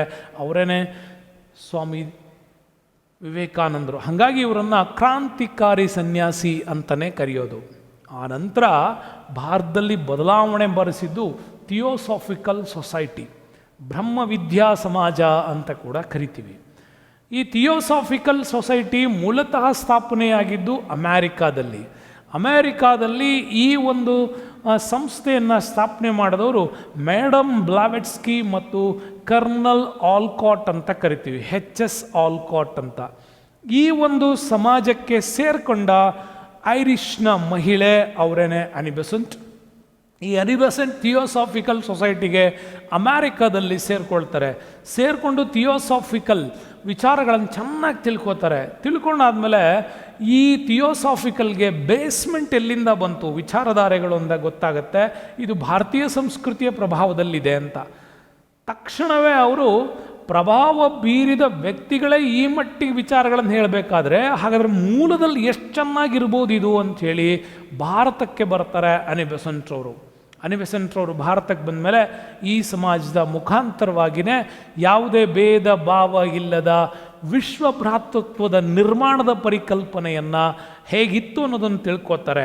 ವೈಚಾರಿಕತೆಯ ತುಲನಾತ್ಮಕ ಅಧ್ಯಯನವನ್ನು ಕೂಡ ಇಲ್ಲಿ ನಡೆಸೋದ್ರ ಬಗ್ಗೆ, ಮತ್ತು ಪ್ರಕೃತಿ ನಿಯಮ ಮತ್ತು ಮಾನವನ ಸುಪ್ತ ಶಕ್ತಿಗಳನ್ನು ಪತ್ತೆ ಹಚ್ಚಿ ಅವುಗಳ ಉದ್ದೇಶಗಳಿಂದ ಹೇಗೆ ಸ್ಥಾಪನೆ ಆಗುತ್ತೆ, ಅವನು ಹೇಗೆ ಸಕ್ಸಸ್ ಆಗ್ತಾನೆ ಅನ್ನೋದನ್ನು ಬಹಳ ಚೆನ್ನಾಗಿ ಈ ಥಿಯೋಸಾಫಿಕಲ್ ಸೊಸೈಟಿಯಲ್ಲಿ ನಮಗೆ ಹೇಳ್ಕೊಡ್ಲಾಗತ್ತೆ. ಅದನ್ನು ಕಲಿಸರು ಕೂಡ ಮುಂದೆ ರಾಷ್ಟ್ರ ನಾಯಕರಿಗೆ ಏಕತೆಯ ವಿಚಾರಗಳನ್ನು ಹೇಳಿಕೊಟ್ಟವರು ಕೂಡ ಇವರೇನೆ ನಮ್ಮ ಭಾರತದಲ್ಲಿ. ಹಾಗಾಗಿ ಐರ್ಲೆಂಡ್ ದೇಶದ ಈ ಮಹಿಳೆ ಅನಿ ಬೆಸೆಂಟ್ ಥಿಯೋಸಾಫಿಕಲ್ ಸೊಸೈಟಿಯ ಕಾರ್ಯಚಟುವಟಿಕೆಗಳನ್ನು ಭಾರತಕ್ಕೂ ಕೂಡ ತಂದುಬಿಟ್ಟು ಇಲ್ಲಿ ನವ ಚೈತನ್ಯವನ್ನು ನೀಡುತ್ತಾರೆ. ಹಾಗಾಗಿ ಇವರು ಈ ಒಂದು ಹೋಮ್ ರೂಲ್ ಅನ್ನೋ ವಿಚಾರಗಳು ಮುಂದೆ ನಿಮಗೆ ಬರುತ್ತೆ. ಹಾಗಾಗಿ ಥಿಯೋಸಾಫಿಕಲ್ ಸೊಸೈಟಿಯ ಬ್ರಹ್ಮವಿದ್ಯಾ ಜ್ಞಾನದಲ್ಲಿ ಉಪನ್ಯಾಸಗಳ ಮೂಲಕ ಭಾರತೀಯ ಸಂಸ್ಕೃತಿಯ ಬಗ್ಗೆ ಅಭಿಮಾನವನ್ನು ಹೊಳ್ತಾರೆ. ನೋಡಿ, ನಾವು ನಮ್ಮ ದೇಶವನ್ನೇ ನಮ್ಮ ದೇಶ ಬಿಡು ಅಂತೀವಿ, ಆದರೆ ವಿದೇಶಿಯರು ನಮ್ಮ ದೇಶಕ್ಕೆ ಬಂದು ನಿಮ್ಮ ದೇಶ ಎಷ್ಟು ಅದ್ಭುತವಾಗಿದೆ, ನಿಮ್ಮ ಚಿಂತನೆಗಳು ಎಷ್ಟು ಅದ್ಭುತವಾಗಿದೆ ಅಂತ ನಮಗೆ ಅರ್ಥ ಮಾಡಿಸಿದವರು ಅಂದರೆ ಆನಿ ಬೆಸೆಂಟ್ ಅವರು. ಹಾಗಾಗಿ ಭಾರತೀಯ ಉಪನಿಷತ್ತುಗಳಲ್ಲಿರುವಂಥ ಶಕ್ತಿಗಳನ್ನು ನಮಗವರು ಅರಿವು ಮಾಡಿಕೊಡ್ತಾರೆ. ಹಾಗಾಗಿ ಉಪನ್ಯಾಸಗಳ ಮುಖಾಂತರ ಭಾರತೀಯ ಸಂಸ್ಕೃತಿ ಬಗ್ಗೆ ನಮ್ಮಲ್ಲಿ ಅಭಿಮಾನವನ್ನು ಬೆಳೆಸ್ತಾರೆ. ಸಮಾಜದಲ್ಲಿ ಸಮಾನತೆ, ವಿಶ್ವ ಸಹೋದರತೆಯನ್ನು ವೃದ್ಧಿಸೋದು ಹೇಗೆ, ಸಾಮರಸ್ಯ ಸಾಧಿಸಲಿಕ್ಕೆ ತುಂಬಾ ಪ್ರಯತ್ನವನ್ನು ಮಾಡ್ತಾರೆ. ಅವರೆಲ್ಲ ವಿಚಾರಧಾರೆಗಳಿಂದ ಪ್ರಭಾವಿತವಾಗಿ ಮುಂದೆ ಆನಿ ಬೆಸೆಂಟ್ ರವರು ಕೂಡ ಸ್ವಾತಂತ್ರ್ಯ ಚಳುವಳಿಯನ್ನು ತುಂಬ ವ್ಯಾಪಕವಾಗಿ ಬೆಳೆಸ್ತಾರೆ. ಅದು ನಿಮಗೆ ಚೆನ್ನಾಗಿ ಗೊತ್ತಿದೆ. ಅದರಲ್ಲೂ ಕೂಡ ಇವರ 2 ಪತ್ರಿಕೆಗಳು, ಒಂದು ನ್ಯೂ ಇಂಡಿಯಾ ಮತ್ತೊಂದು ಕಾಮನ್ ವೀಲ್ ಅಂತ ಬರೀತಾರೆ. ಈ 2 ಪತ್ರಿಕೆಗಳ ಮುಖಾಂತರವಾಗಿಯೂ ಕೂಡ ಸ್ವಾತಂತ್ರ್ಯ ಚಳುವಳಿಗೆ ಅನೇಕ ವಿಚಾರಗಳನ್ನು ಇದರಲ್ಲಿ ಬರಿತಾ ಹೋಗ್ತಾರೆ. ಭಾರತ ಹೇಗೆಲ್ಲ ಹೋರಾಟಗಳನ್ನು ಕೈಗೊಳ್ಳಬೇಕು, ಹೇಗೆ ನಿಮ್ಮ ಸ್ವಾತಂತ್ರ್ಯವನ್ನು ಗಳಿಸೋದಕ್ಕೆ ನೀವು ಪ್ರಯತ್ನ ಮಾಡಬೇಕು ಅಂತ. ಹಾಗೆ ಪ್ರಯತ್ನದಲ್ಲೇ ಅವರು ಮದ್ರಾಸ್ನ ಅಡಿಯಾರ್ನಿಂದ ಒಂದು ಕೇಂದ್ರವನ್ನು ಸ್ಥಾಪನೆ ಮಾಡ್ತಾರೆ, ಹೋಮ್ ರೂಲ್ ಚಳುವಳಿ ಅಂತ. ಮೂಲತಃ ಈ ಚಳುವಳಿ ಇಂಗ್ಲೆಂಡ್ನ ವಿರುದ್ಧವಾಗಿ ಐರ್ಲೆಂಡ್ ನಡೆಸ್ತಾ ಇತ್ತು. ಅದೇ ಚಳುವಳಿಯಲ್ಲಿದ್ದಂಥ ಆನಿ ಬೆಸೆಂಟ್ ಅವರು ಭಾರತದಲ್ಲೂ ಬಂದಾಗ ನಿಮ್ಮ ಹಕ್ಕುಗಳಿಗಾಗಿ ನೀವು ಹೇಗೆ ಹೋರಾಟ ಮಾಡಬೇಕು ಅಂತ ನಮಗೆ ಕಲಿಸ್ಕೊಡ್ತಾರೆ 1916ನಲ್ಲಿ.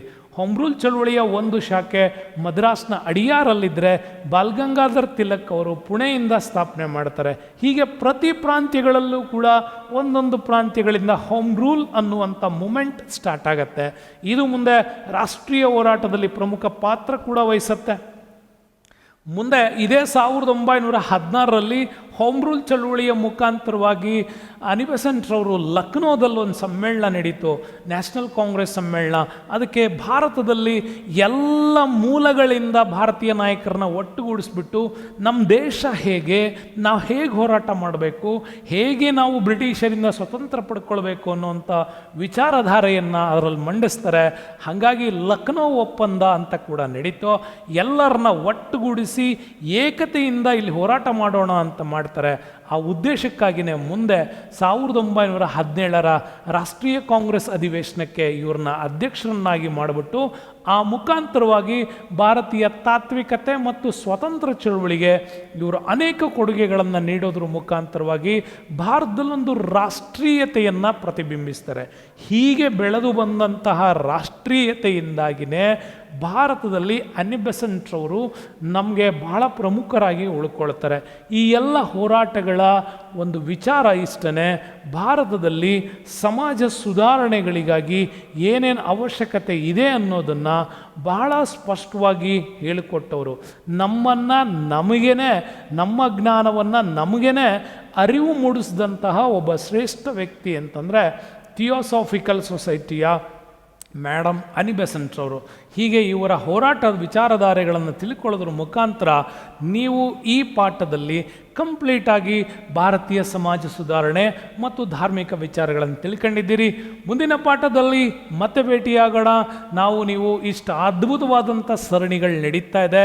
ಇಂಥ ಸರಣಿಯನ್ನು ತಪ್ಪಿಸ್ದೇ ಪ್ರತಿಯೊಬ್ಬರು ಈ ತರಗತಿಗಳನ್ನು ಎಂಜಾಯ್ ಮಾಡಿ ಆ ಮುಖಾಂತರವಾಗಿ ನೀವು ನಿಮ್ಮ ಸಕ್ಸಸ್ಸನ್ನು ಪಡ್ಕೊಳ್ಬೋದು ಅಂತ ಅಂದ್ಕೊಳ್ತಾ ಈ ಕ್ಲಾಸಿಗೆ ಧನ್ಯವಾದಗಳು. ಮುಂದಿನ ಕ್ಲಾಸಲ್ಲಿ ಮತ್ತೊಂದು ಅದ್ಭುತವಾಗಿರ್ತಕ್ಕಂತಹ ಪಾಠದೊಂದಿಗೆ ನಿಮ್ಮ ಮುಂದೆ ಬರ್ತೀನಿ. Okay, bye, see you, thank you, ನಮಸ್ತೆ.